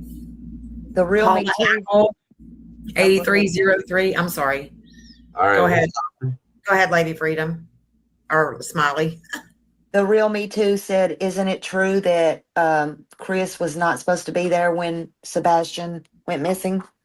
The DCS records have been redacted, so they have. I couldn't answer that question, and if I did know, I still wouldn't be able to answer that question because that would be discussed in something in the DCS records that are not in the file. Yeah, I think that's something me and a lot of the other creators have went over and read, and I didn't see that anywhere factually that was put out in public. So if it's not put out, it'll either come out later on if this goes through, or it's just something Seth cannot answer. And we don't know. None of us creators know. I'm going to reiterate this. None of us creators have seen, not Betty, not me, not Justin, not nobody has saw these DCS papers. We don't know what's in them. Freedom We actually don't hasn't. know Jen that. hasn't. No, God, no. I I have. wouldn't. I mean, no. If we're good people, we're going to tell you not to do that, right? We're going to be like, even if. I mean, no, hell, no. Sorry, I'm sorry. Go ahead. So it looks like Rosebud has a follow-up question. She says, so in my understanding, you knew he was getting help to deal with the CA trauma, the California trauma. But during all that, COS reports were active but not revealed to you. Correct. The DCS reports were, like I said, the only reason I knew about the first one was because the SRO for that school had called me and I had to have a meeting with him. And I had a conversation with him for about 45 minutes. And then, without anybody else around, he actually pulled everybody in individually and spoke to us. And that's the only reason I know anything about the first DCS report. And that was in California, right? That was in, yes. No, So that, the first DCS report here in Tennessee. oh, in Tennessee. Okay. Just to Is clarify. is because the SRO officer reached out and called me. They had my phone number. So he called me to the school and spoke to me about what Sebastian stated. And I told him what happened in California. Gotcha. Jackie T2008 asks, Seth, what were your feelings on any specific behavior interactions between Sebastian and Mom shown in video at Texas Roadhouse? What were your feelings on any behavior, anything that you saw when you saw Sebastian? Was there anything that you felt or anything that you thought, I don't know, to get the egg? Watching that video, he was not happy to be there. He wasn't happy. Okay, first off, kids of divorced parents, they act different. Sorry, I'm trying to wrap my blanket around myself. At each parent's house, I can tell you that right now from experience. So, because he was acting different with Katie than he acts with Seth, Seth's automatically going to state that Sebastian was acting weird. It seemed like he wasn't happy to even be in her presence. I mean, he doesn't act like that when we would go out to dinner. I mean, he would be smiling, laughing. We'd have conversations, or he'd have my phone. Because he had no structure, no schedule at your house, Seth. So he can do whatever the hell he wants, whenever he wants. Kids need schedules and structure. At which point in time, I'd give him a hard time because it's like, you're over there on my phone playing video games, and I'm stuck over here watching you, and I can't even see you playing the video game. Right. Why don't you come over here and play on my phone with that you're doing anyways, but come over here so I can watch, And I mean, as soon as food came out, he would put my phone down and then we'd sit there and eat. Okay, so explain this to me. Sebastian had his own cell phone. According to Seth, he bought him a phone or he gave him a phone to hide or something. I don't know. So why wasn't Sebastian playing on his phone? Why is he only playing on Seth's phone? What is going on here? We know Sebastian had a phone. Like, Have a conversation. I just The homicidal thoughts or whatever that was, and that was literally reported in California. He had just been through a very traumatic incident, and he was at the school, and that's why it got reported, because he had turned around and told the teacher that he was just going to go back to the house and cut his heart out. Mm. Oh my goodness. And that is so sad. I lost it when I found out, and I chewed that school psychiatrist up and down. I screamed at the teacher. I was like, so a child says that they're going to go home, that their living environment is enough that they just want to cut their own heart out, and you send them to that environment. You don't call me for me to come pick him up, because They can't he's not just talking take about him it at out of my that house. He knows where he's going when he gets out of school. He's going to his mom's house. I was highly upset and irate. But then again, in California, the teachers really don't listen to the parents. They can't just take him. The teachers were adamant about Sebastian needing to be on medication. And I was adamant about, well, why don't you just give him a cup of coffee and let him drink that? Help. It's a temporary, but you're not giving my son medication that's going to stay in his system for days. Okay, sidebar. So he's talking about like Adderall and Ritalin. So when I was second, third grade, maybe, the doctor diagnosed me with, what was it, ADD or ADHD, one of the two. And I was on Ritalin for a while, and then they switched me to Adderall. And I stopped taking it. It did not help me whatsoever.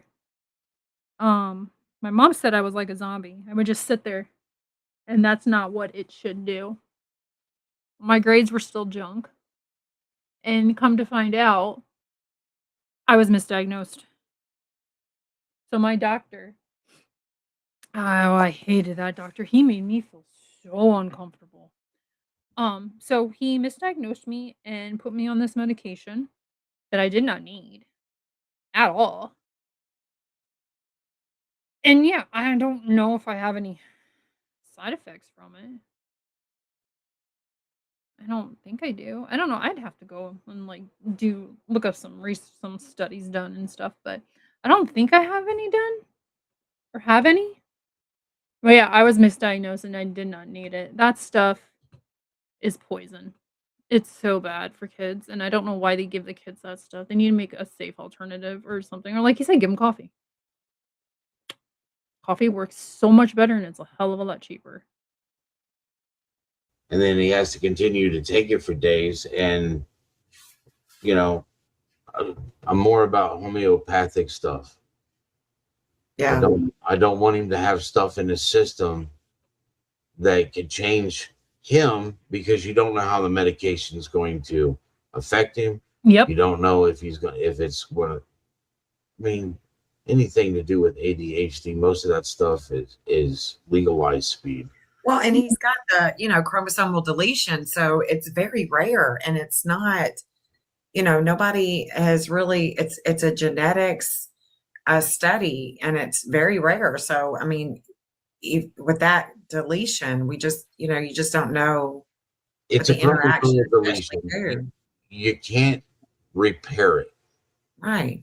It's Duh. something that it will take learned response, and it will take coaching on getting him to understand how to move past the personal hurdles that he's going to have in life. Medicine doesn't fix if you're missing a chromosome or if you have an extra one. And,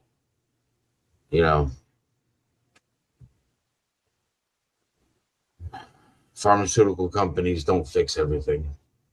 Right. They, Definitely not. they make a lot more. I'm sorry, wait a minute. Am I supposed to be claiming the fifth on this 111 times? Or is only Wow, Fauci okay. allowed to pull a Fauci? Yeah, I don't. Don't be pulling a Fauci. Well, he was pardoned. He was pardoned, and then he literally declared the fifth 111 times. I'm not a Fauci fan. I don't Lisa know. asked, have you ever asked the neighbor to see the video? Neighbor, when I asked to see it, Chris didn't show it to me, and the neighbor didn't even know who I was. See, I said that. That's the reason why they didn't show it to you, because they didn't know who you were. So when I asked, the question got ignored, and Chris just, he watched that video over and over and over again. And I'm like, I don't understand why you're watching it over and over and over again. I've watched it twice. And, when law enforcement showed it to me, I watched it twice, and I was like, I pointed out a couple different things on that video and asked them about it, and they were like, oh, well, we hadn't even seen that. Wait a minute. And it's like, well, that's why you're supposed to have more. Hold on. I'm gonna go back just a little bit because I saw something and it was kind of hoping it was his hand. Hold on. Parrot. Watch Right. right here. It's something that it will take learned response, and it will take coaching on getting him to understand how to move past the personal hurdles that he's going to have in life. Medicine doesn't fix if you're missing a chromosome. Okay, I went back a little too far. Or if you have an extra one. And,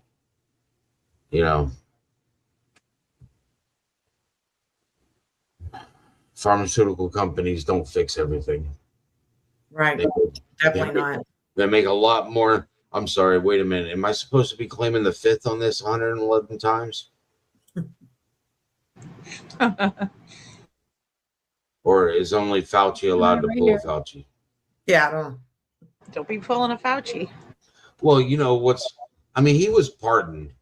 He was pardoned, and then he literally declared the fifth 111 times. I don't know. Lisa asked, have you ever asked the neighbor to see the video?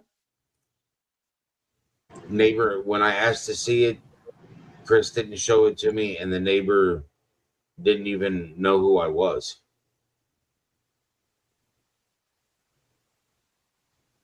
So when I asked, the question got ignored, and Chris just, he watched that video over and over and over again. And I'm like, I don't understand why you're watching it over and over and over again. I've watched it twice.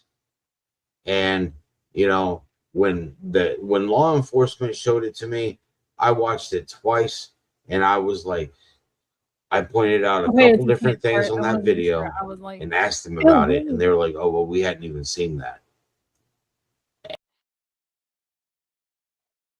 Have 4 or 5 people watching this video at one time because you can't see everything that's going on in that video. Yeah, I went too far. Once. Ew, I didn't think he cut his nails. And it's like I've asked to see the lights video, and Sumner County told me they don't even have the lights video, that TBI has the lights video.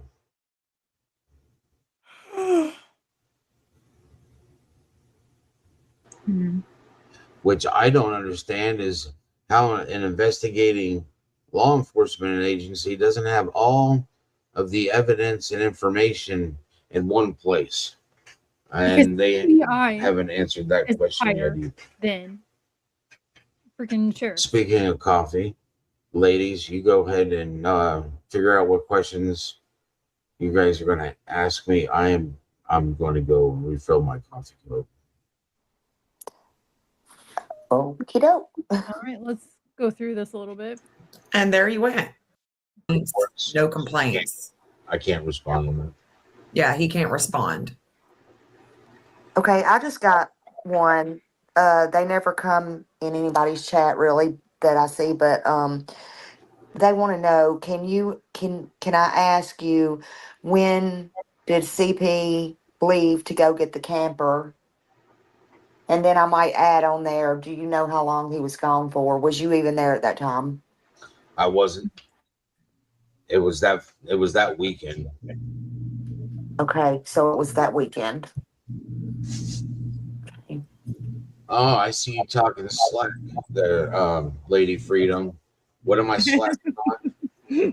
I didn't get the email. That's because I didn't send you one. I didn't get the memo.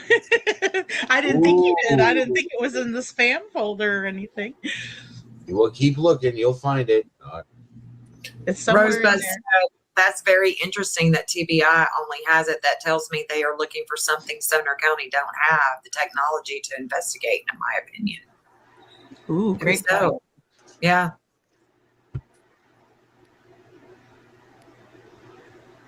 Yeah. Kiki was asking, can you ask him in my place who all was at the home when Sebastian went missing and he got there, like the morning, Monday morning, when you came off of work? Pretty sure I've answered this question before. You have. It was just Sebastian and Katie there that night. Okay.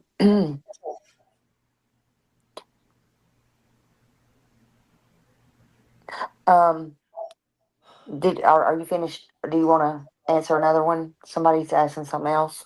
Sure. Okay. They said you didn't answer before, so I don't know if you'll answer, but they said, can you say anything about Lori's arrival or departures from? They just want to know. They still want to know. They're still curious. I can't. I mean, it's not my house. When she arrived and when she left, I don't know.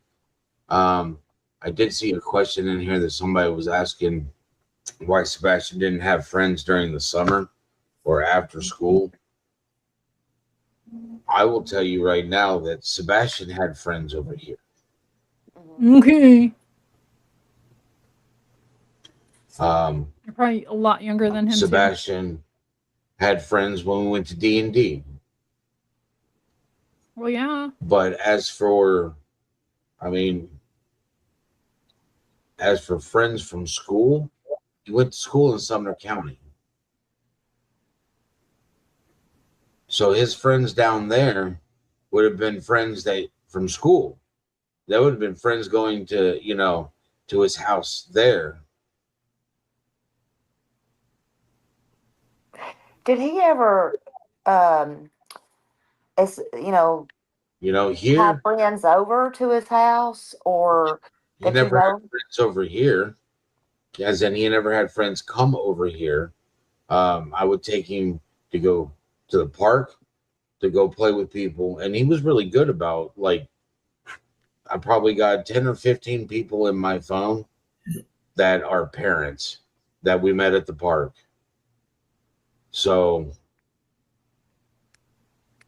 I don't understand why he didn't have friends there. Right. You don't know this, Seth. Katie does not need to tell you, or Sebastian doesn't need to tell you, Chris doesn't need to tell you what he does every second of the day. You don't know if he had friends there or not. Or he wasn't allowed to. Right. And From Okay. what you observed and stuff like that, I mean, he seemed to get along well with kids and stuff like that. Yeah, I mean, he was a kid. I Yeah. mean, that's why. I mean, when we went to D&D, I was.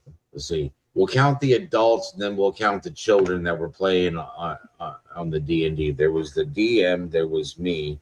There was three, four.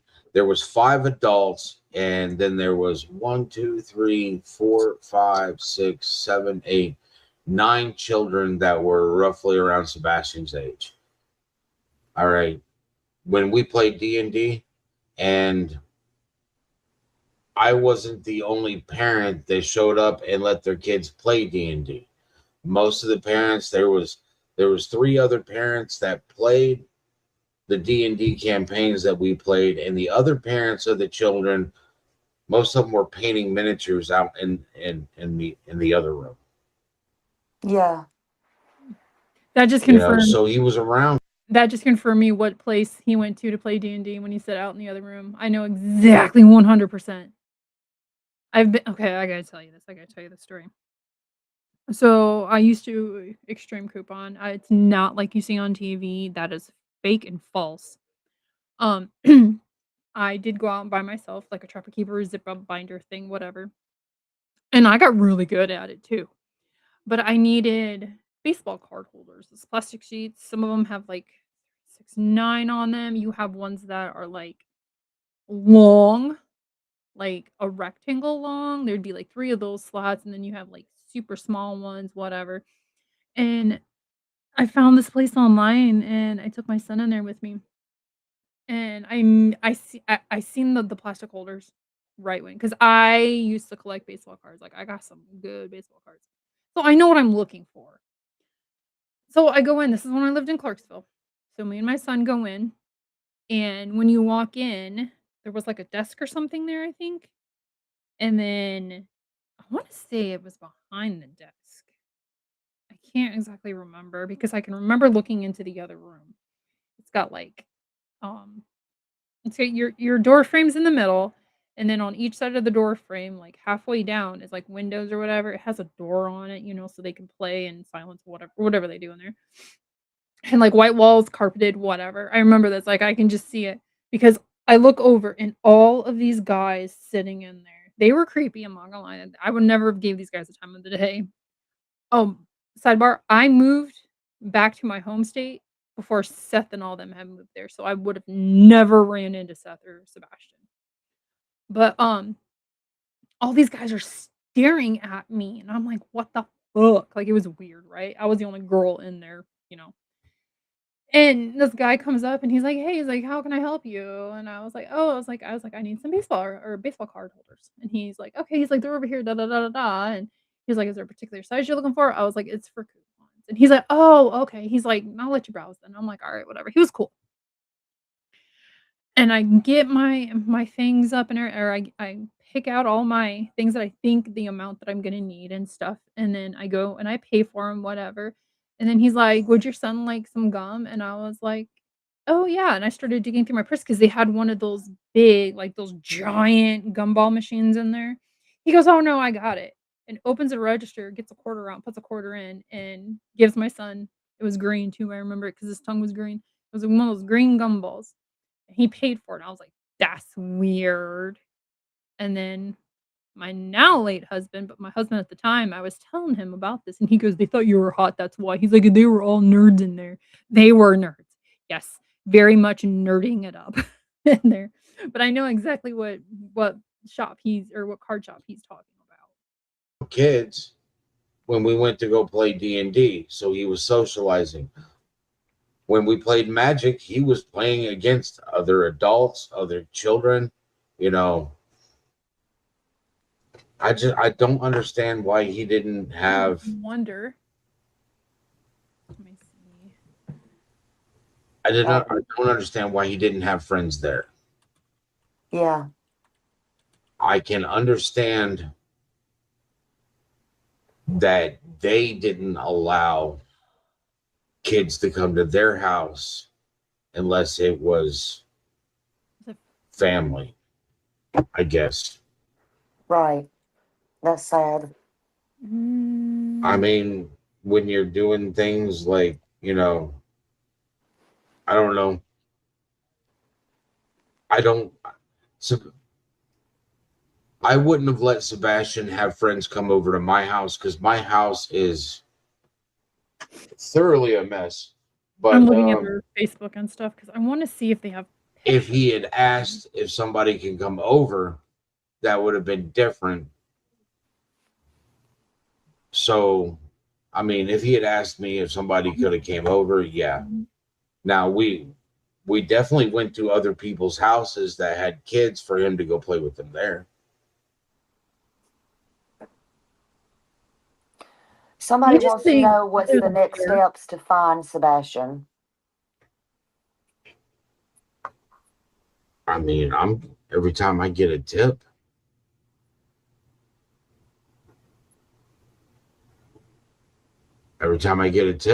that's going to trying to find Sebastian. I mean, it's keeping the awareness out, keeping the flyers out, it's keeping the public interested in the fact that there's missing kids, and it's keeping them.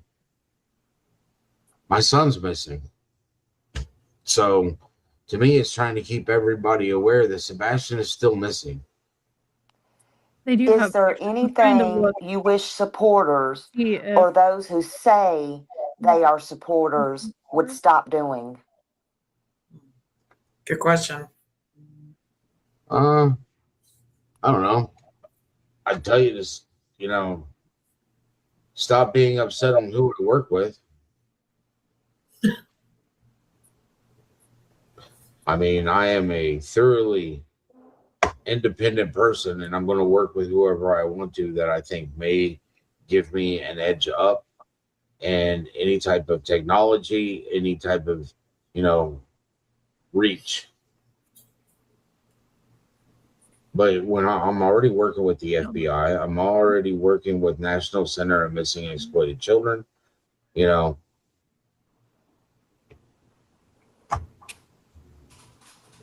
do I have posters or flyers? I have flyers. I have posters too, but I'm not selling my posters. Those things are expensive. Each I'm one just of like my waiting for posters Seth's were face to pop up. over $500. Okay. They're beautiful posters. Mm-hmm. Sure are. You can't have them. Hey Seth, Jen Ward, or excuse me, Jen Lou with Ward is also asking, have you thought about building into Sebastian's Law something that alerts the public of a missing child in the interim of an Amber Alert? Which I thought that was a great question. I am working on something as well that should correlate and work with Sebastian's Law. I just need somebody to actually pick up the phone when I call. And I saw you in my chat. Don't make me say your name. Army vet. Army vet. Hey, Army vet. SIO officer. Look, there's the miniature. Did you ever see a video of the bowling alley, Please. the big fun day? Any of it with family or not at all? Hold on 1 Was there a second. video? Was there a video of the bowling alley? Yeah, I have the video. I have the video and I have stills from the bowling alley.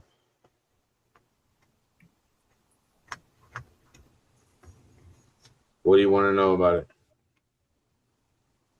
I don't know what they wanted to know if you've seen I'm it. kidding. I was Have you teasing. seen the video? I've seen it. Am I sharing it? No, I haven't shared it with y'all. Right. That's a question. Are you sharing it? I mean, I saw it and I saw the video. And you saw how Sebastian was, who was all in. There was only 2 people that I saw for the video footage and the stills I got. and it was him and his mom. I talk about nerds, man. Thank you, A Sandy. lot. What was I saying before that? Mr. Rooster, I've seen this question pop up 2 or 3 times. They want to know what part of California there was ties to. I know it was just deleted, but I don't know what that means or why they keep asking that. Pokemon. If you want to answer it, I don't know. Somebody just asked something. Listen, we went to Frontline most of the time. See, that's what I'm on. There's I'm on there's Frontline right 3 Magics. Well, there's 4 D&D, but there's 2 main ones that we went to. We went to Frontline over on 101st, I think, Yep. is what it is, and then we went to the one over here on Fort Campbell Boulevard, the one that they had to rebuild after the tornado went through, and that's where we go play D&D and Magic the Gathering, card games. I'm gonna look at that one too. I'm sorry. What was your question? That's the Yeah, I one didn't I'm mean to on. interrupt. I just kept seeing that. Sorry. Somebody asked a question, but I was squirrel brain. Hey, Army vet, check your phone.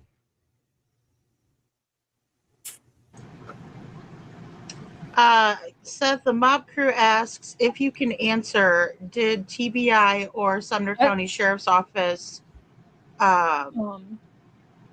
did they tell you about the 3D scanner results? Because he says it's not something that's typically used, in his opinion, in a missing child's case. And I think. Do you remember going with me to a baseball card shop and getting those plastic pages, insert things for my coupons, and that guy gave you that bubble gum for free? It was like a nerd shop. Okay, you don't remember that? Yeah, you're really young. I think that's a great question. They did not tell me the results. They just said that they didn't find anything.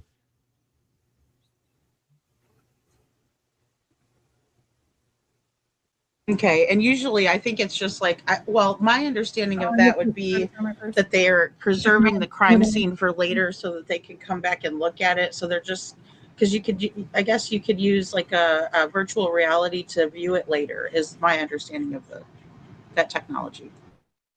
I have no idea. They said that they were coming in to measure walls boring and everything else to make sure that there wasn't a hidden area in he the said house. On. Oops, I know I can't. Oh, okay, okay. I remember Sonny talking about that. Sonny Weatherford.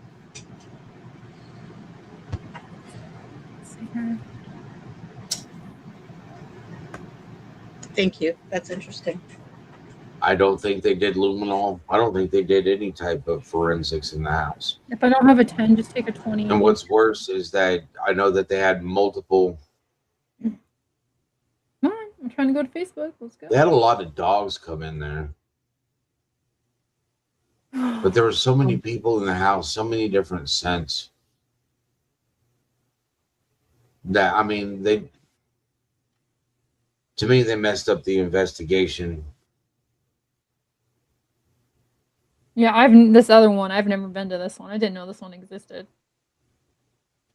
They should have done a lot of different things for my There's the son. pictures of it. He was talking should have about never got to this point, but you know. tornado. Wait, when was that? 2023. Okay. So I need to go up from here and look. Everybody's on mute. Oh, sorry. I'm just reading through some of these questions. Yeah, sorry.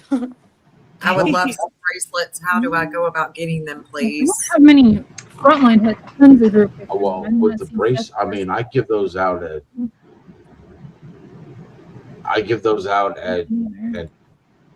gatherings. Here's more miniatures. Do you believe when so many agencies are involved, it causes conflict? One hand doesn't know what the other is doing per a TBI agent, Brent Booth. Well, I can say that I've talked to different police officers and agents, and they say that the jurisdiction is a difficult thing. This other one, it's, Guild Vault or something like that. They just have tons of pictures of their crap that they have in their store. What's up? I'm waiting for the person out of the bathroom because I gotta ask him to move the car because their car's behind mine. Oh, okay. Or just take my car. I don't know. I'll just but yeah, there's literally nothing on here of, like, pictures of people. What are they building? They must be building something. No, just you can just wait. What do you say, Seth? Most of the time, I would say that if they know what they're doing, they'd work well together. Um, at this point in time, so far into it, I have no faith in neither one of the agencies, Sumner County or TBI. I mean, TBI said that they were investigating this Oh.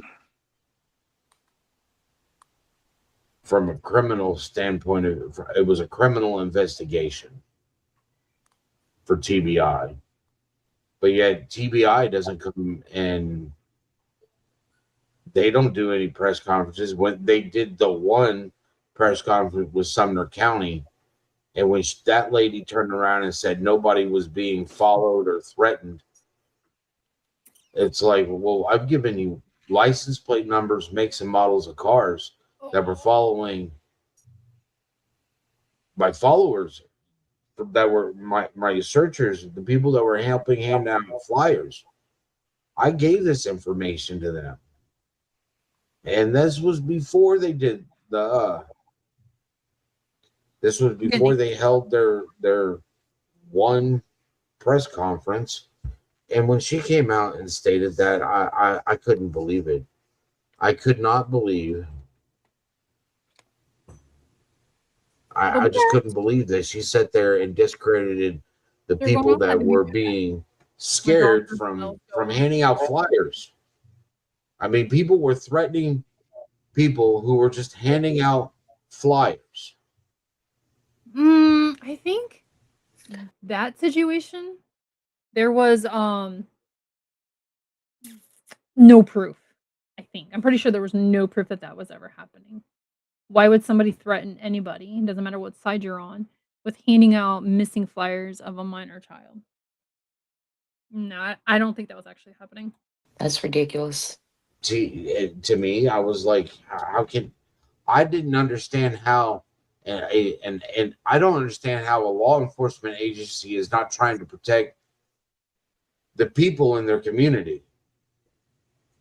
I don't understand how, an elected official doesn't care about what their constituents think. These are the people that elected you. You need to listen to them because they're the ones that elected you. They have problems. They elect you to fix the problems that are in the community. And when you don't do that, you don't just fail yourself in your duty. You're failing your own kids because you're not trying to make your community better. Yeah. Exactly. Blue Angel said, "Can we Mm. meet?" And So there is a judge in my county. She's the only judge, and I had her when I was a sophomore in high school. It was for because I was speeding, got my license taken away for 6 weeks, whatever. Well, a couple years ago, the girl that I bought my house from, I graduated with her. Her oldest daughter was a year out of high school. 1 year out of high school. Yeah, she was a year out of high school. Um, down here, a couple mile like 2 or 3 miles down, she was heading south to go babysit her uncle's kids. He's got little ones.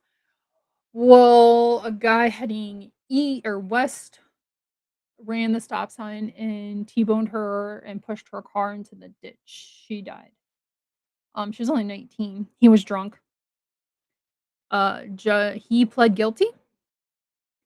Judge sentenced him to jail. And now he is taking back his guilty plea and wants a trial. I'm like, you gotta be fucking kidding me. The worst part about this is the judge let him out of jail. He's free and clear right now until a trial happens. So her family has to relive everything all over again. And it's been, oh my God, when did she graduate? 2 or 3 years since she died. And he finally just got sentenced, I think, the very end of last year. And now he's appealing. You get what you elect. I did not elect her because she was already a sitting judge before I turned 18. So let that sink in. Just remember, you get what you vote in. Meet up and have a search drive or a walk in his name. Do you even think that would be safe now? Do what? I said, do you even think that would be safe now because of the lawsuit? I'm just asking. I don't know. I really don't know. I've already had people sending me screenshots of people threatening my attorney. Yeah, I mean, that just popped in my head. I'm just wondering and thinking out loud at, just things I've heard or seen. I'm just wondering if that would even be a good idea at this point. But what do I know? Well, they're not going to stop me from doing what I'm doing. Right. No, exactly. I understand that. But there's a lot to take into consideration. And I don't think a lot of people really understand that. But I know nothing's going to stop you. I just had somebody in your chat when you started say Kathy said, "Hey, Smiley." Well, tell Kathy hello. But yeah, I don't think they get the gist of a lot of stuff, and it's sad. It's very unfortunate. It is. It's horrible.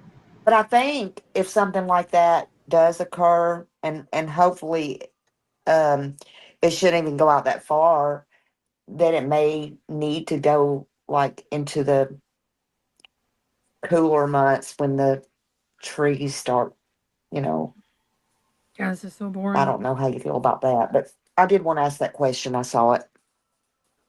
I mean,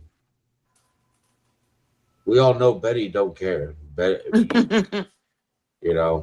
I don't care, but when I hold something, my whole thing is everybody that shows up needs to be safe. Yeah. I can only protect people so much. The rest of it falls on your own shoulders. Yep. And that's why I stopped. The threats were bad enough that I stopped actually getting people together in groups because a group of people are. They never produced any proof that and I stopped telling people, for meeting up because they were becoming targets. And the last thing I want is people to get hurt while searching for my son. Right. I want to find my son, and I don't have a problem putting myself in danger to find my son. When other people want to show up when we're doing protests and stuff like that, I'm going to try my best to make sure everybody stays safe. But, there's crazy people out there.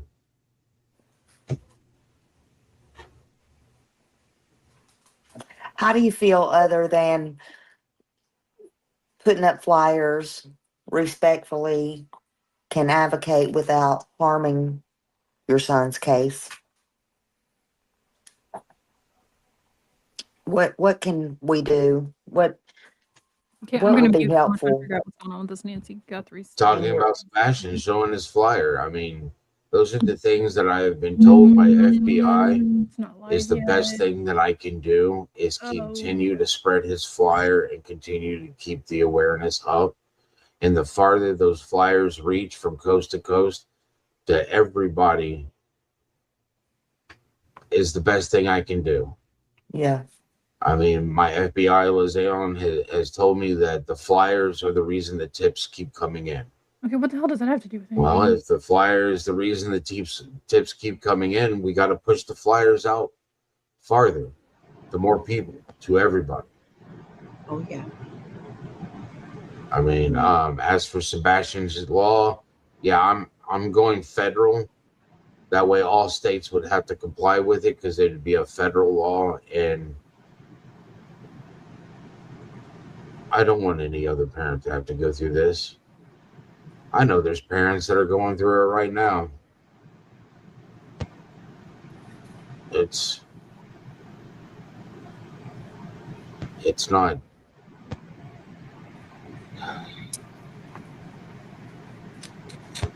It's hard to even imagine what's going on.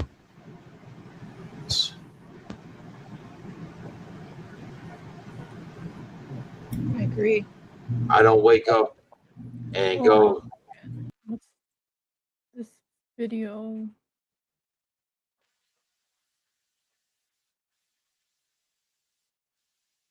Hold on. I'm listening to something here.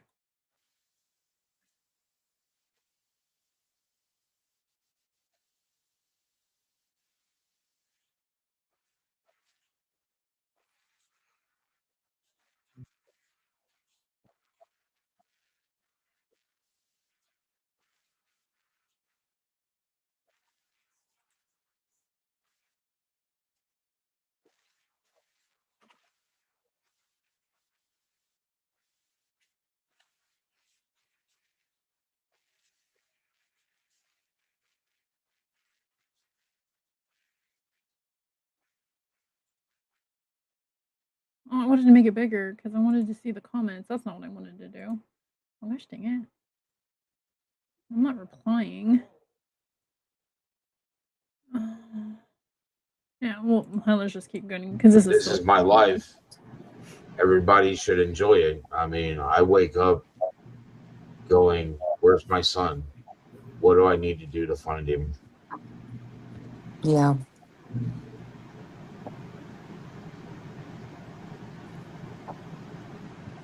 Can you verify that there were cameras inside the home per Nina? I mean, if Nina is saying there was cameras in there, it's because Chris has stated that there was cameras in there to her. I mean, Katie told me they had a camera in there. Hey, Amara. Seth, can you? I hate to kind of keep bouncing back, but Semper's mom is asking, and I've seen her ask before. So, and I think a lot of people want to know how they can help with Sebastian's Law. Can you break it down? What would really help you out to get that out to everybody in different states? I'll put up a PDF so that it can be printed out. The email address to reach out to me is wearesebastiansarmy@gmail.com. And long plan made short, need multiple people from every state to be making appointments with their representatives and get Sebastian's Law in their hand and get your representatives to understand that you won't be happy if it doesn't get passed. So it's got to go from one hand to another. And we have to start in our state with our representatives to get them all on the same page to push it to the Senate. And people are asking if there's any elected officials that are helping you.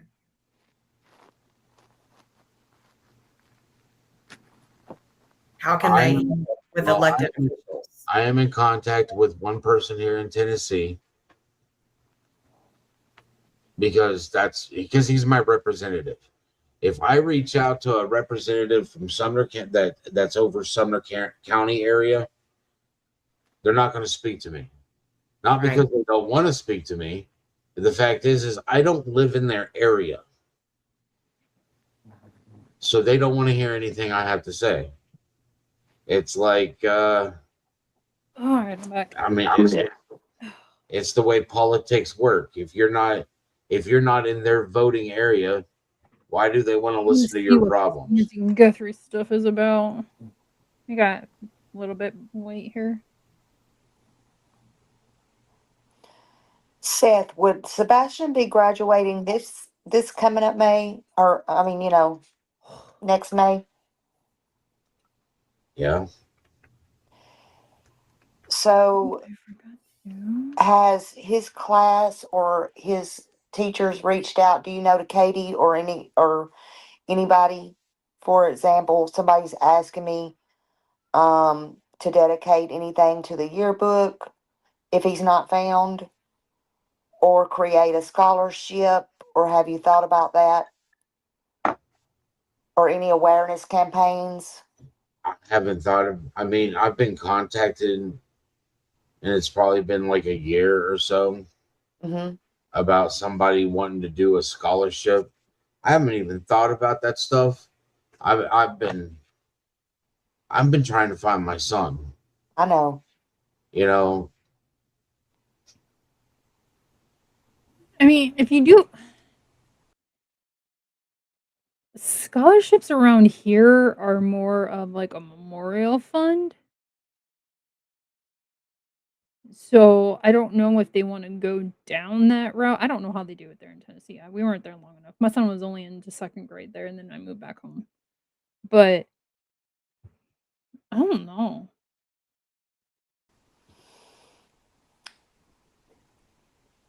And I'm guessing. Susan Smith. I've spoken with Don Schmidt.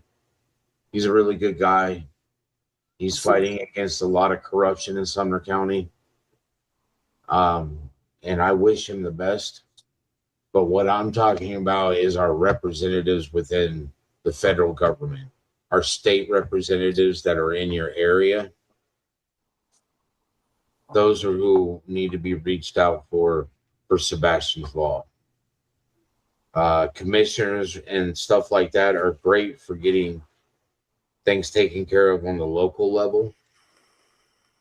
But with Sebastian, we've got to get it up to Congress. I think I'm done with this bullshit. I'm so over. I can't do any more of Seth's crap. So let's go.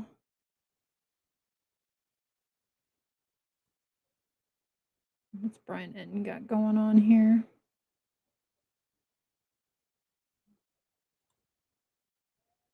Hey guys, thanks so much for checking out my show. Really appreciate everybody for watching. Appreciate everybody who has subscribed. It's now been basically 6 months since Nancy Guthrie vanished from her home in Tucson, Arizona. I've got a couple of significant updates in this episode. First of all, when it comes to the DNA found in the house, the hair apparently is not providing much help to investigators, which I'll explain, but I also just got an update from a source on the investigative genetic genealogy that's happening with the DNA, which I'm going to explain in this episode, and a new interview with the sheriff where he is saying that nobody has been ruled out in terms of possible involvement in the investigation into Nancy Guthrie, which is something new that he has not said in the past. So I'm going to really break that down and what that could mean and why he is saying that now. All of it coming up in this episode of Brian Enton Investigates. Hey guys, okay, so there's several new developments in the Nancy Guthrie investigation. We're just about 1 day away from the 6-month mark of when Nancy vanished in Tucson, Arizona, and there's some new info coming out. I'm going to get to all the bullet points in this episode and try to be really thorough. First of all, I want to talk about the DNA. We know that there were several pieces of DNA from the house. There was the rootless hair, which I told you guys about, and then there was another item of DNA that was mixed and was presenting some challenges for the DNA analysts that have been trying to figure out who that DNA belongs to. So a couple updates there. First of all, with the hair, and I got this from a source close to the investigation, and others have been reporting this too. The sheriff actually said it in several interviews. The sheriff hasn't done an interview with me, but I do have another source who also confirmed it, that they have finished the testing on the hair that was found inside Nancy's house, and that it does not point to a suspect, that they haven't been able Yeah. to connect that hair to any kind of suspect. Now, remember, it was a rootless hair, which is more challenging than a hair with a root. Like if you pull the hair out of your head Yeah, our and the root DNA is is in still the there, root. that is very, very rich with DNA. I've learned from all the DNA experts that I've interviewed. But when it's rootless, it's harder to analyze. It is possible to analyze, but it's a lot harder. And there's only a couple of specialists in the country, I'm told, that are really, really good at it. So it obviously took some time, but unfortunately, it's now complete, the testing on the hair, and it does not point to a suspect. So that's obviously Damn. discouraging news. A lot of people were really, really hopeful when that hair was found. Now, it doesn't mean that they can't go back and use that hair later. Like if they do find a suspect and have other evidence connecting someone to Nancy Guthrie disappearance, they could go back and once again pull that hair and try to see if they can get anything off of it that connects to that person. But as of now, the hair is sort of pushed to the side, and they've pretty much done everything they can, I'm told, with the hair at this point.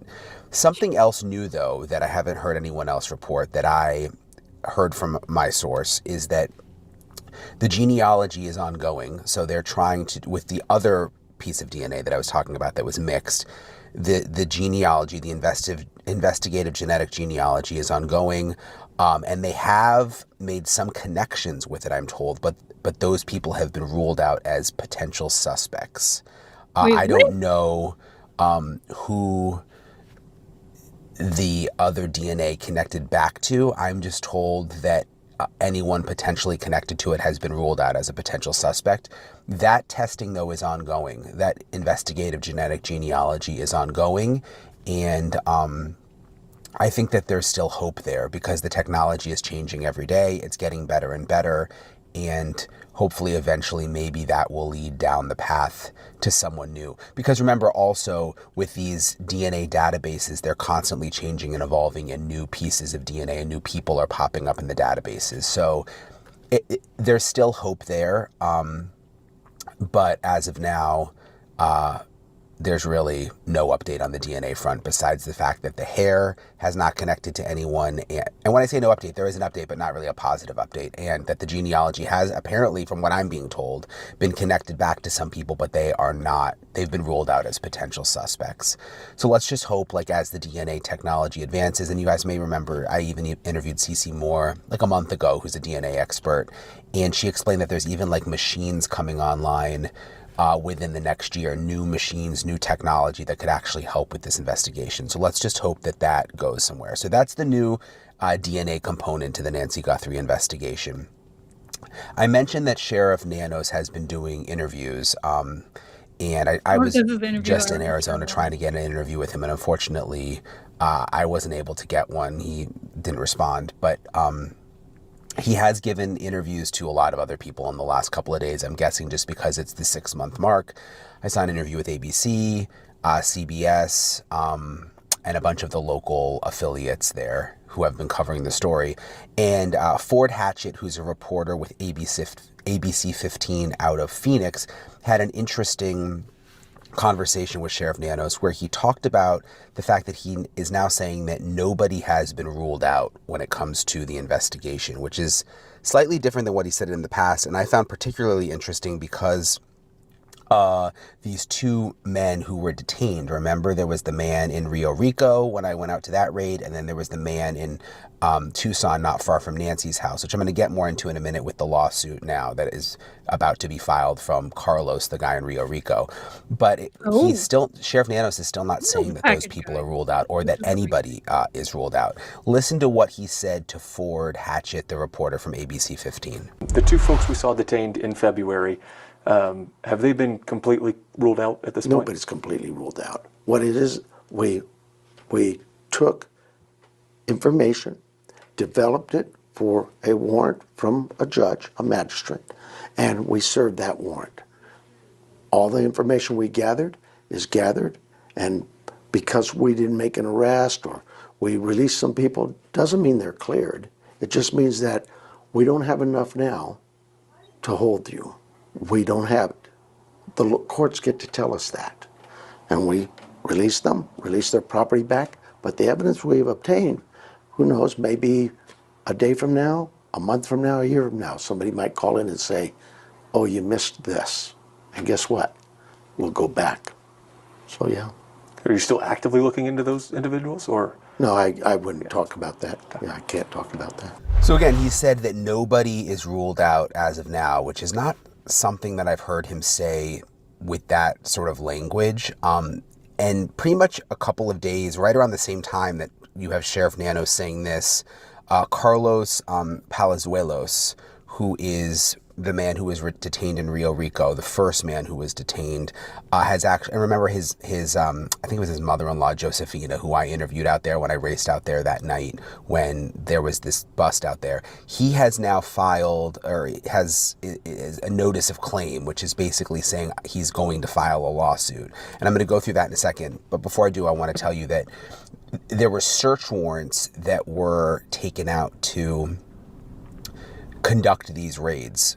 The one in Rio Rico and the one with Luke Daly is his name, the guy whose house was raided in Tucson.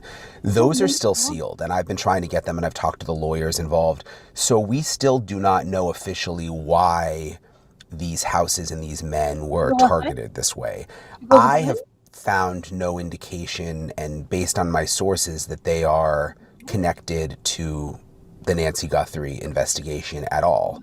But it's just interesting that Sheriff Nanos is now saying that again.